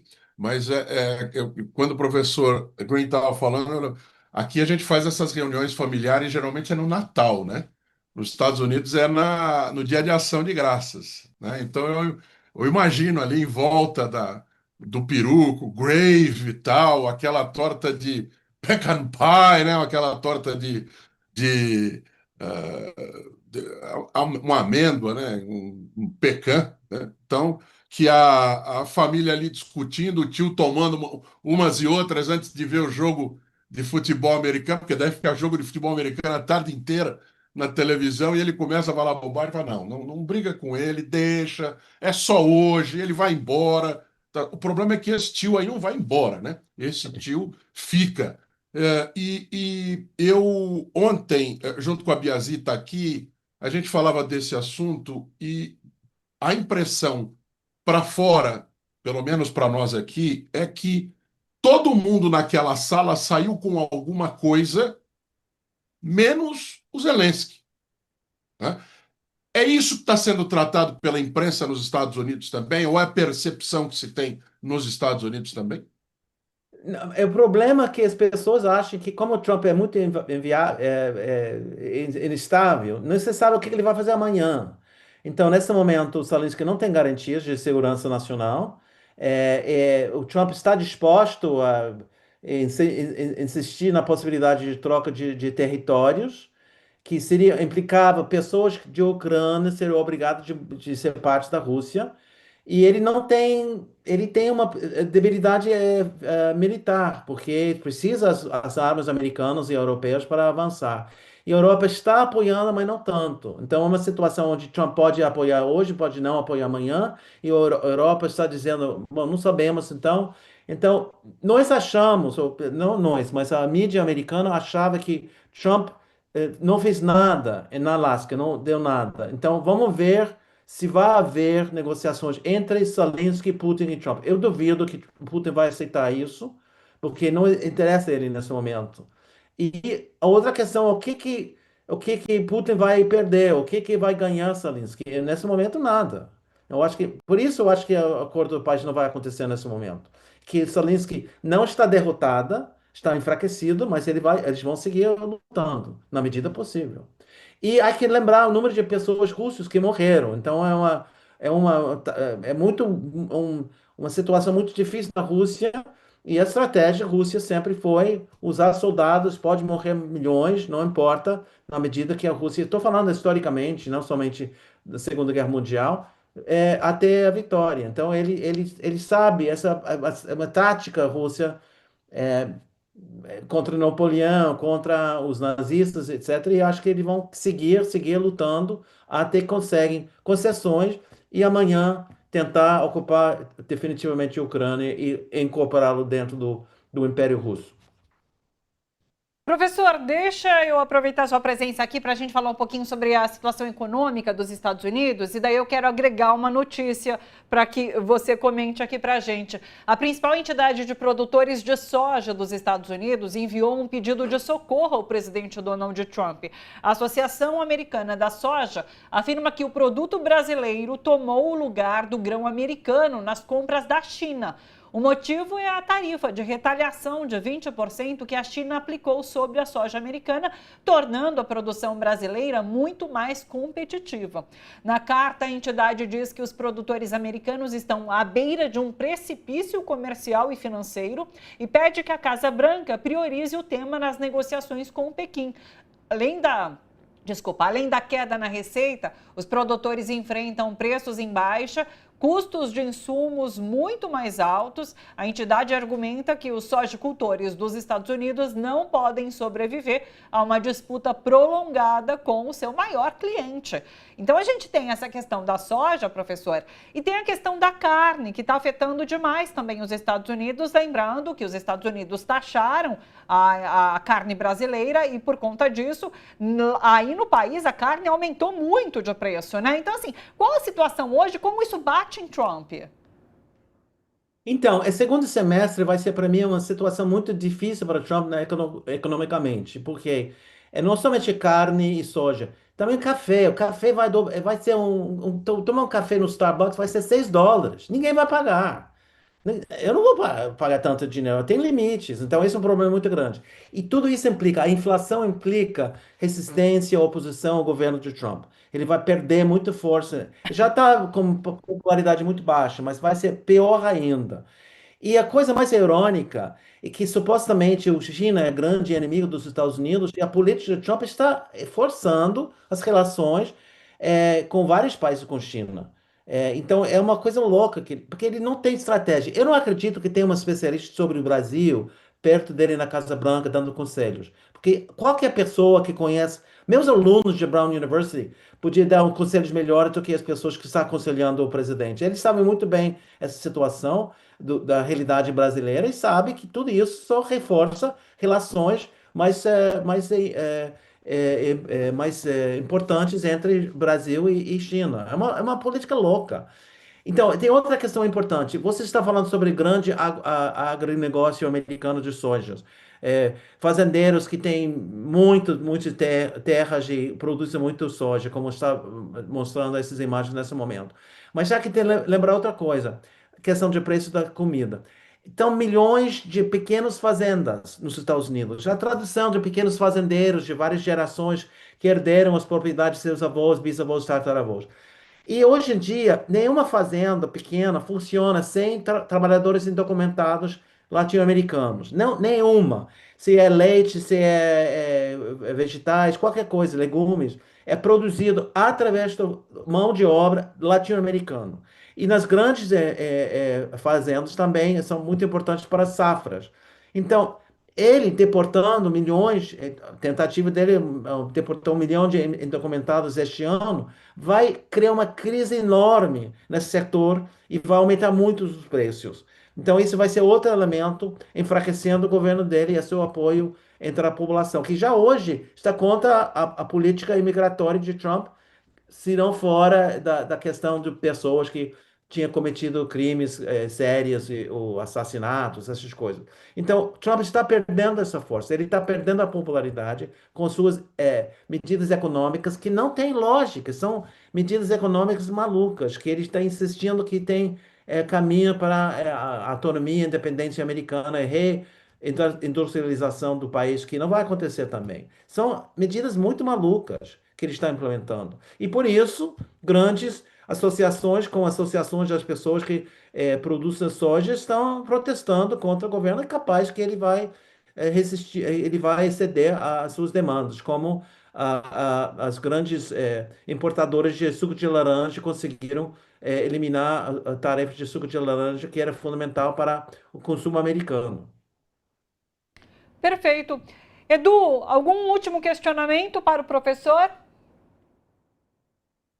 Eu só tenho um outro assunto que eu vou perguntar para ele, porque certamente ele está acompanhando. Aliás, o senhor já falou disso na primeira intervenção. Professor, essa questão em Washington, que é claramente racista e antidemocrática. Ah, Em Washington, você tem 70% da população negra.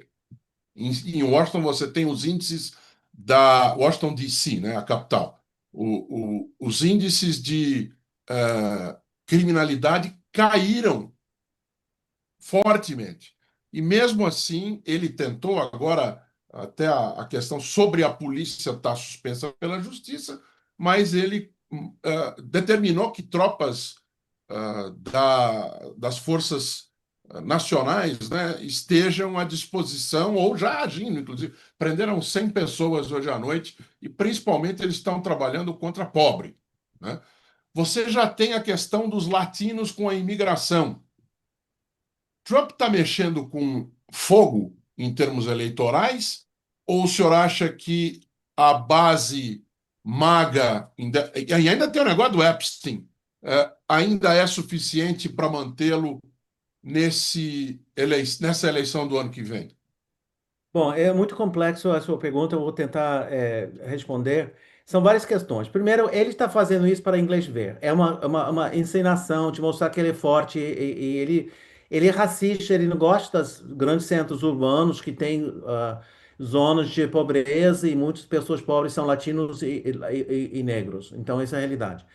A maior criminalidade em Washington, em qualquer outra cidade grande, é negro contra negro. Mas onde estão essas forças da Guarda Nacional? Estão nos lugares de turismo, onde que não tem crime. Nunca vi falar de alguém que estava esperando entrar no museu e alguém assaltou ele, sabe?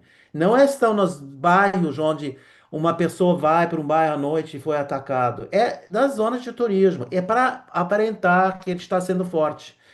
Eu acho que é também para justificar o uso de tropas da Guarda Nacional dos vários estados contra rebeliões, insurreições ou insurreições inventadas. Porque, vamos supor, se ele acha que o processo eleitoral é fraudulento em 26, onde vai disputar controle da Câmara de Deputados, que é fundamental na resistência contra o governo dele. Se ele perde por 2 ou 3 votos, ou seja, 2 ou 3 deputados democratas ganham a maioria na Câmara, ele pode alegar que em tal cidade, Chicago, houve fraude eleitoral. Em vez de fazer o procedimento que ele fez, questionando as eleições em 20, ele pode chamar as tropas para ocupar a cidade, ocupar as urnas e tentar de eliminar, ou seja, fazer uma intervenção para determinar as eleições. E ele está preparando o terreno para fazer isso. Uma coisa inédita. As guardas nacionais, que são dos estados, não são nacionais, são dos estados, Sim. eles vão, em geral, quando há uma emergência, tipo um incêndio, ou há ou enchente, ou há uma crise mais natural, e eventualmente quando há um distúrbio muito grande. Por exemplo, quando a Martin Luther King foi assassinado em 68, eu morava em Baltimore, houve uma rebelião dos bairros negros, que revolta contra essa injustiça, toda essa injustiça acumulada, e mandaram a Guarda Nacional para controlar, Guarda Nacional do Estado de Maryland, para controlar a situação e ocupar a cidade. Mas isso não está acontecendo em lugar nenhum nos Estados Unidos. Então, eles estão fazendo o quê? Prenda, coitado de latino-americanos vendendo frutas ou qualquer coisa das zonas de turismo e de repente vem a ICE, que é Imigração e Controle dos importações, e vai prendendo as pessoas, trabalhadores que estão tentando sobreviver. Então, essa é a realidade. É uma coisa para mostrar a sua base, e só a sua base, que ele é forte e poderoso. Porque o cara tem complexos psicológicos profundos sobre a insegurança, sobre o tamanho, sobre uma série de questões que influencia tudo na realidade americana e mundialmente. Perfeito. Professor James Green, muito obrigada pela sua participação com a gente aqui. Um abraço para você e até uma próxima. Sempre à sua disposição. Muito obrigado. Obrigado, José Eduardo. Até, um abraço. Edu, vamos direto agora ao vivo para a Comissão de Relações Exteriores e Defesa Nacional, onde Celso Amorim é ouvido e é questionado pelos deputados. Vamos para lá. Quem fala agora é o deputado Lindbergh Farias, do PT do Rio de Janeiro. Já fez críticas em relação a Eduardo Bolsonaro e a trama golpista que desenvolve a partir dos Estados Unidos. Vamos lá. A lei magnífica é isso. As tarifas que os senhores impõem, porque o que os senhores estão fazendo aqui é chantagem ao Brasil. Porque o discurso é um só. O discurso é o seguinte: ou livra meu pai do julgamento, ou o Brasil vai pagar a conta. O Flávio Bolsonaro, numa entrevista à CNN, ele chegou a dizer o seguinte: olha, teve a Segunda Guerra Mundial e teve a bomba Hiroshima e Nagasaki. A primeira bomba, quando os Estados Unidos jogaram, apareceram uns patriotas dizendo: não vamos nos render. Aí o que é que disse ele? Veio a segunda bomba. Ele propôs que a gente se rendesse. Esse é o papel dos senhores. É um papel vergonhoso. Quinta coluna na história, vou pegar o deputado Rui, tem quintas colunas e colaboracionistas. Eu vejo aqui que essa é a grande divisão por parte de um setor brasileiro. Os quinta colunas, na Guerra Civil Espanhola, o Franco tinha 4 colunas, disse: tem uma quinta dos espiões. Nessa aí está Eduardo Bolsonaro. Está toda a camarilha bolsonarista. Aí teve os colaboracionistas na França. General Petain, Pierre Laval, que não foram tão colaboracionistas, que eles estiveram com o nazismo mesmo ali. Mas eles diziam o seguinte: olha, não tem jeito. Não temos que aderir. É o discurso do Tarcísio. De uma turma que diz que vamos ter que entregar alguma coisa pro Trump. Vamos dar um presentinho para ver se ele fica feliz. Os senhores se dividem entre quintas colunas, traidores e colaborações. Me desculpe o tom. Eu estou com esse tom aqui porque eu fiquei só da petulância de vocês chamarem o ministro Celso Amorim aqui para conversar. Numa situação defensiva, parece que os senhores não têm sofisticação para entender. Não está bom um debate para a gente.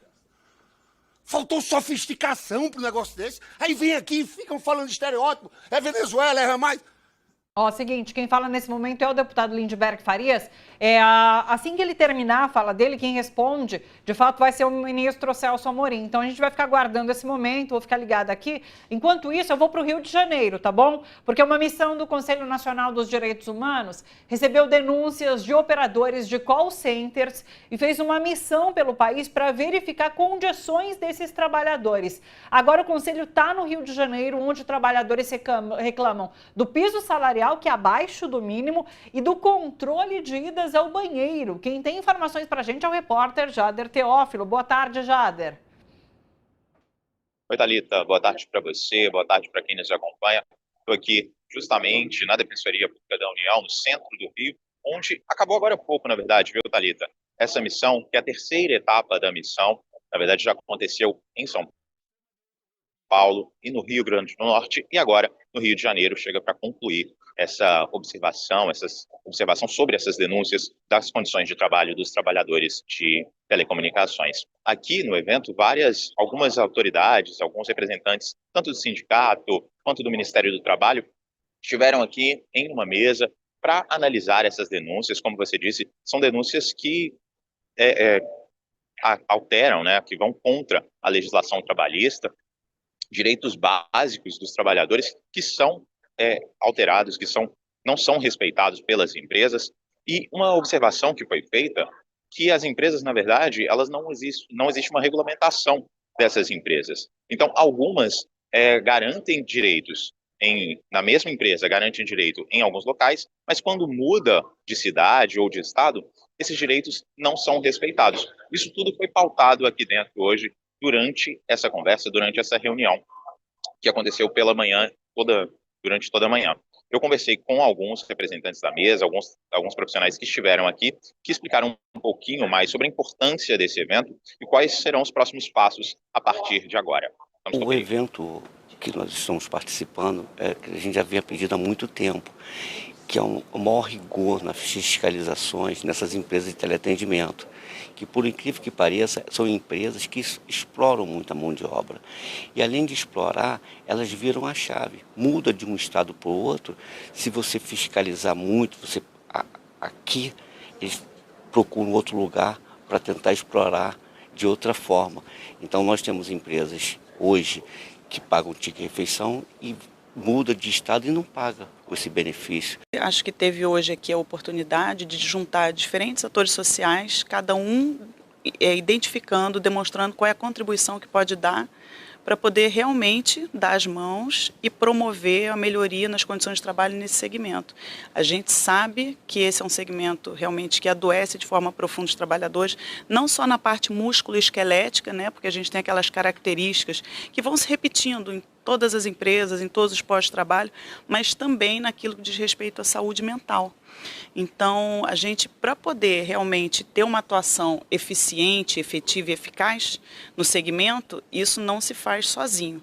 E esse tipo de encontro é fantástico para que haja diálogo na sociedade e a gente conheça melhor não só as características das demandas do Estado, mas conheça melhor o que cada um de nós realmente pode fazer para somar na promoção do meio ambiente de trabalho seguro e saudável dentro dessa atividade econômica. A nossa perspectiva aqui no Rio de Janeiro é ouvir, escutar o maior número de trabalhadores no teleatendimento, escutar também o RH das empresas, as relações sindicais das empresas e os gestores.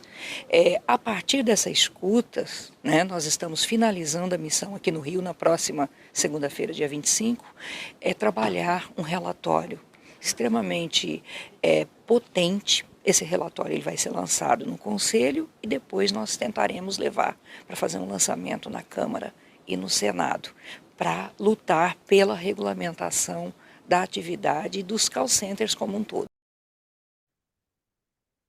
Bom, nesse relatório vai ter essa questão que você citou, Thalita, sobre esse controle do uso do banheiro. Isso, inclusive, foi pauta aqui, foi um dos temas que mais chamou a atenção, porque realmente existe um controle, um número de vezes que o funcionário pode ir até o banheiro e quanto tempo ele pode permanecer lá dentro. Isso é associado a uma outra informação que foi trazida aqui, sobre o número de afastamentos médicos. A categoria de telecomunicações é quem lidera esses afastamentos médicos, seja por questão de saúde mental, pelo burnout, a pressão que é dentro desse local de trabalho, ou por questão de saúde física, que dialoga diretamente com esse controle, né? Agora, essa missão, que se encerra aqui no Rio de Janeiro, ainda tem atividades durante a tarde de hoje, amanhã pela manhã, durante o período da manhã, e na próxima semana, quando será divulgado esse relatório robusto citado pela Virgínia. Thalita. Muito obrigada pelas informações, Jader. Boa tarde para você. Vamos lá, vamos falar agora sobre o estado de São Paulo. Edu continua aqui comigo. O escândalo bilionário do ICMS em São Paulo, envolvendo grandes empresas como a Ultrafarma, a Fast Shop, revelou esse esquema de fraude tributária que pode abalar a imagem do governo estadual. No entanto, a cobertura da mídia parece buscar blindar essa imagem do governador Tarcísio de Freitas. Vamos falar sobre isso na nossa editoria de mídia e comunicação com Altamiro Borges, que é presidente do Centro de Estudos da Mídia Alternativa Barão de Tararé. Miro aqui comigo. Boa tarde, Miro. 12h16 agora. Atrasei com o Miro. Miro, me diga qual a sua avaliação sobre... É uma tentativa, de fato, de blindar Tarcísio de Freitas na sua avaliação? Porque o nome dele não tem aparecido quando se trata desse esquema que é escandaloso de corrupção, não? Tudo bem, Thalita? Tudo bem, Edu? Tudo bem, mestre? Tranquilo, vocês? Então, Thalita, você está muito boazinha. Você disse que a mídia parece blindar o Tarcísio. Você está... Eu acho que a mídia é impressionante. O nome do Tarcísio não é citado nos jornalões, não é citado nas emissoras de rádio, não é citado nas emissoras de TV, como se esse escândalo, que é um baita escândalo, não tivesse importância. Então, estou achando que você pegou leve com o Tarcísio. Tarcísio está totalmente blindado. Tarcísio é o candidato, é o queridinho da mídia, né? É o tal do bolsonarista moderado da Folha, né? Que mesmo a mídia tendo feito algumas críticas a ele em função daquele bonezinho do MAGA, né? Do tornar a América grande outra vez, né? Mas a mídia continua apostando todas as suas fichas no Tarcísio. Então o Tarcísio é como se esse escândalo não ocorresse em São Paulo, né? E é um escândalo, como você disse, é um escândalo enorme. Você vê só... Foram presos o Sidney Oliveira, aquele cara que vive aparecendo em anúncios patéticos na televisão, que foi até apresentador do SBT no Silvio Santos, né? Tinha um programa no SBT. Esse Sidney Oliveira, que já é metido em inúmeros rolos há muito tempo, foi preso, ficou só 3 diazinhos na cadeia. Foi preso o Mário Otávio Gomes, que é o executivo da Fast Shop, e tem vários outros casos que ainda estão sendo analisados. Há várias outras empresas envolvidas. Só o auditor fiscal que organizava esse esquema, que administrava esse esquema de benfeitorias, né, de crédito para essas empresas, né, fraude fiscal, né, só esse cara, esse auditor fiscal, o tal do Arthur Gomes, só ele teria recebido R$1 bilhão em propina. Se ele recebeu R$1 bilhão em propina, imagina quanto que essas empresas sonegaram, imagina quanto que essas empresas levaram, imagina quanto que a Ultrafarma levou. Se o cara recebeu R$1 bilhão, imagina o montante que está envolvido nisso.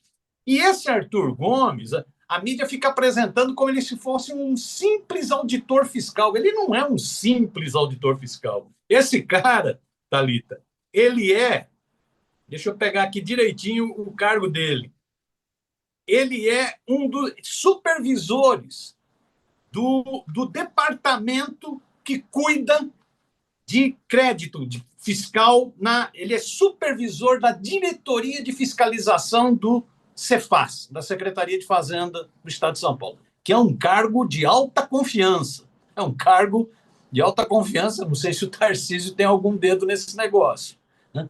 Então, é uma coisa impressionante, é um esquemão de corrupção. O cara ocupava várias funções ao mesmo tempo. Ele é que liberava, né, créditos tributários, ele é que analisava a liberação, se estava certo ou não. Era um esquemão dentro da secretaria, dentro da diretoria de fiscalização da Secretaria da Fazenda, para beneficiar grandes empresários. Nesse esquema, Thalita, me chamaram a atenção duas coisas. Uma é como a mídia até está falando do escândalo, mas evita citar muito as empresas. Talvez porque essas empresas sejam grandes anunciantes dessa mídia corporativa. Então, como essas empresas garantem muita grana para a mídia corporativa, para uma Globo da vida, para uma Folha, para um Estadão, né? A mídia pega meio leve. Se bobear, já esquece esse assunto, esquece esse escândalo. E o outro é isso, é como ela blinda o governador de São Paulo, bolsonarista moderado, Tarcísio de Freitas. O Tarcísio de Freitas é um grande amigo das empresas, dessas grandes empresas. Você está vendo, tem aí a cena patética dele estourando um martelo, né, no pregão da Bolsa, na privatização da Sabesp. É um grande amigo. Só para você ter uma ideia, Thalita, agora em julho, a Assembleia Legislativa de São Paulo, agora em julho, meados de julho, aprovou a nova Lei de Diretrizes Orçamentárias do governo de São Paulo, que foi proposta pelo Tarcísio de Freitas. Ela prevê uma isenção fiscal de 85 bilhões de reais para as grandes empresas. 85 bilhões de isenções fiscais. No ano anterior, a isenção tinha sido de 68, entre 2023 e 2024, a isenção tinha sido de 68 bilhões. Agora aumenta a isenção fiscal. Então, o Tarcísio tem uma excelente relação com essas empresas, né? Talvez isso ajude a explicar por que esse silenciamento, né? Porque esse silêncio ensurdecedor da mídia paulista, da mídia brasileira, com relação ao queridinho Tarcísio de Freitas. Ele tem excelente relação. Essa segunda-feira mesmo ele teve em mais um evento, ele está participando de vários eventos com empresários, teria mais um evento com banqueiros, né? Inclusive o promotor do evento foi um cara ligado ao banco, deixa eu pegar aqui o nome certinho, né? Alexandre Betâmio, que é um executivo do Bank of America, que é o segundo maior banco dos Estados Unidos, né? E que o jantar foi promovido por esse caboclo e reuniu só gente da nata dessa ditadura dos banqueiros, né? Da nata dos abutres financeiros. Então, estava lá o CEO do Itaú, do Santander, estava lá o ex-presidente do Banco Central e hoje executivo do Nubank, né? O Roberto Campos Neto, Bob Fields Neto. Né? E essa reunião, os empresários paparicaram o Tarcísio como se ele fosse o candidato realmente à presidência da República. Não é para menos que a família Bolsonaro está com muita ciumeira com relação ao Tarcísio, né? Foi chamado outro dia pelo Carluxo de governadores ratos, né? Então, é isso. Por isso que a mídia pega leve com o Tarcísio. Ele não aparece nesse baita escândalo de corrupção em São Paulo. Deixa eu rapidamente ir para a comissão na Câmara dos Deputados, que está ouvindo o ministro Celso Amorim, porque ele está falando nesse momento sobre a questão da Venezuela. Vamos para lá. Mas houve até de autoridades americanas que o único país que pode ajudar numa solução da Venezuela é o Brasil. Mesmo nos Estados Unidos tem duas linhas. Os Estados Unidos tem um enviado especial do presidente Trump negociar o petróleo lá, e trocam prisioneiros ou outras questões, e vai um outro dizer que tem que praticamente invadir, não sei se usa essa palavra, mas enfim, que é colocar força militar. Então, essas questões da diplomacia não são questões simples, não são questões só como escolher um time de futebol. Então a gente tem que entender com quem a gente pode conversar. Aliás, o Kofi Annan, que foi secretário-geral da ONU, ele dizia uma frase que eu gosto muito, eu acho que é um grande ensinamento. É preciso a gente saber conversar com os adversários, com os amigos não precisa, tá? É só ir seguindo, fazendo e tal, vai tudo mais ou menos. Então eu acho que é preciso ter esse tipo de relação. E eu acho que a gente tem que ter esse tipo de relação. Houve uma referência à capa que eu escrevi ao Hamas, eu não sei se eu estava certo ou errado, mas naquele momento, em primeiro lugar, é o seguinte: a maioria da população na Palestina, incluindo na Cisjordânia, apoiava o Hamas. E aquilo era um processo um processo de negociação de paz. Como é que você poderia trazer esse processo para uma coisa mais importante, que era o reconhecimento do Estado de Israel? Era esse o nosso esforço. Então, como havia uma ala, aparentemente perdeu, mas, aliás, há muitas versões sobre também, digamos, a ação do 7 de outubro, né? A relação do 7 de outubro, e, inclusive, informações de inteligência que não foram levadas em conta. Mas o nosso objetivo era encontrar a paz. O governo da OTAN, como o da Turquia, tinha um representante do Hamas lá. Então, você tem que conversar com seus adversários, você tem que conversar com aqueles com quem você discorda. E isso é válido para todos, a não ser quando chega uma situação extrema. Hoje em dia não há condições de conversar, obviamente. Mas também não há condições, praticamente, não estou comparando, cada um tem seu nível, com o atual governo israelense. Isso não é uma noção só do brasileiro. Os países europeus, progressivamente, como eu já disse aqui, não quero me repetir. Mas, enfim, alguém alegou aí, eu já não me lembro, desculpem aí, eu mantive a lista, de que o Brasil não reconhece o Holocausto. Reconhece, obviamente que reconhece, deplora. O presidente Lula visitou o Holocausto, eu visitei, já tinha visitado antes, e visitou o Museu do Holocausto. Foi abrir aqui uma entidade também voltada para isso. A minha opinião é a opinião de muitos judeus, a não instrumentalização do antissemitismo. Michel German é uma pessoa totalmente respeitada, ninguém vai dizer que ele é, não sei, uma coisa que eu tenho que repudiar, mesmo não sendo da minha alçada, estava aqui é a ideia de que o governo do presidente Lula pode ter sido financiado pelo narcotráfico. Isso aí eu tenho que repudiar, mesmo sendo um assunto fora, digamos assim, da minha alçada. Isso não tem condições. Então, nós temos procurado dialogar com todos. Eu digo que hoje em dia é muito difícil, mas não foi assim. Eu tive com Ariel Sharon, pouco depois da retirada das... Estou me estendendo muito, você me fala, mas é porque... Pouco depois da retirada dos assentamentos em Gaza, foi uma conversa normal. Discordamos em muitos pontos, concordamos em outros, mas havia diálogo. Hoje em dia não há. É isso, muitas questões ali sendo respondidas pelo Celso Amorim, que é assessor especial do presidente Lula para esses assuntos referentes à política internacional. Edu Castro, acho que travou, mas eu já ia me despedir de qualquer forma. Beijo, Edu, até amanhã. Edu volta comigo aqui amanhã de manhã. Miro, também vou me despedir de você. Fiquei aqui, fui atropelada pelo factual do dia, viu? Mas acho que você fez uma pontuação importantíssima. A gente precisa comentar o tempo todo essa participação ou esse conhecimento de Tarcísio de Freitas desse escândalo bilionário, que não pode passar despercebido mesmo. Mas é isso. Miro, um beijão para você. Até quarta-feira. Bom trabalho por aí.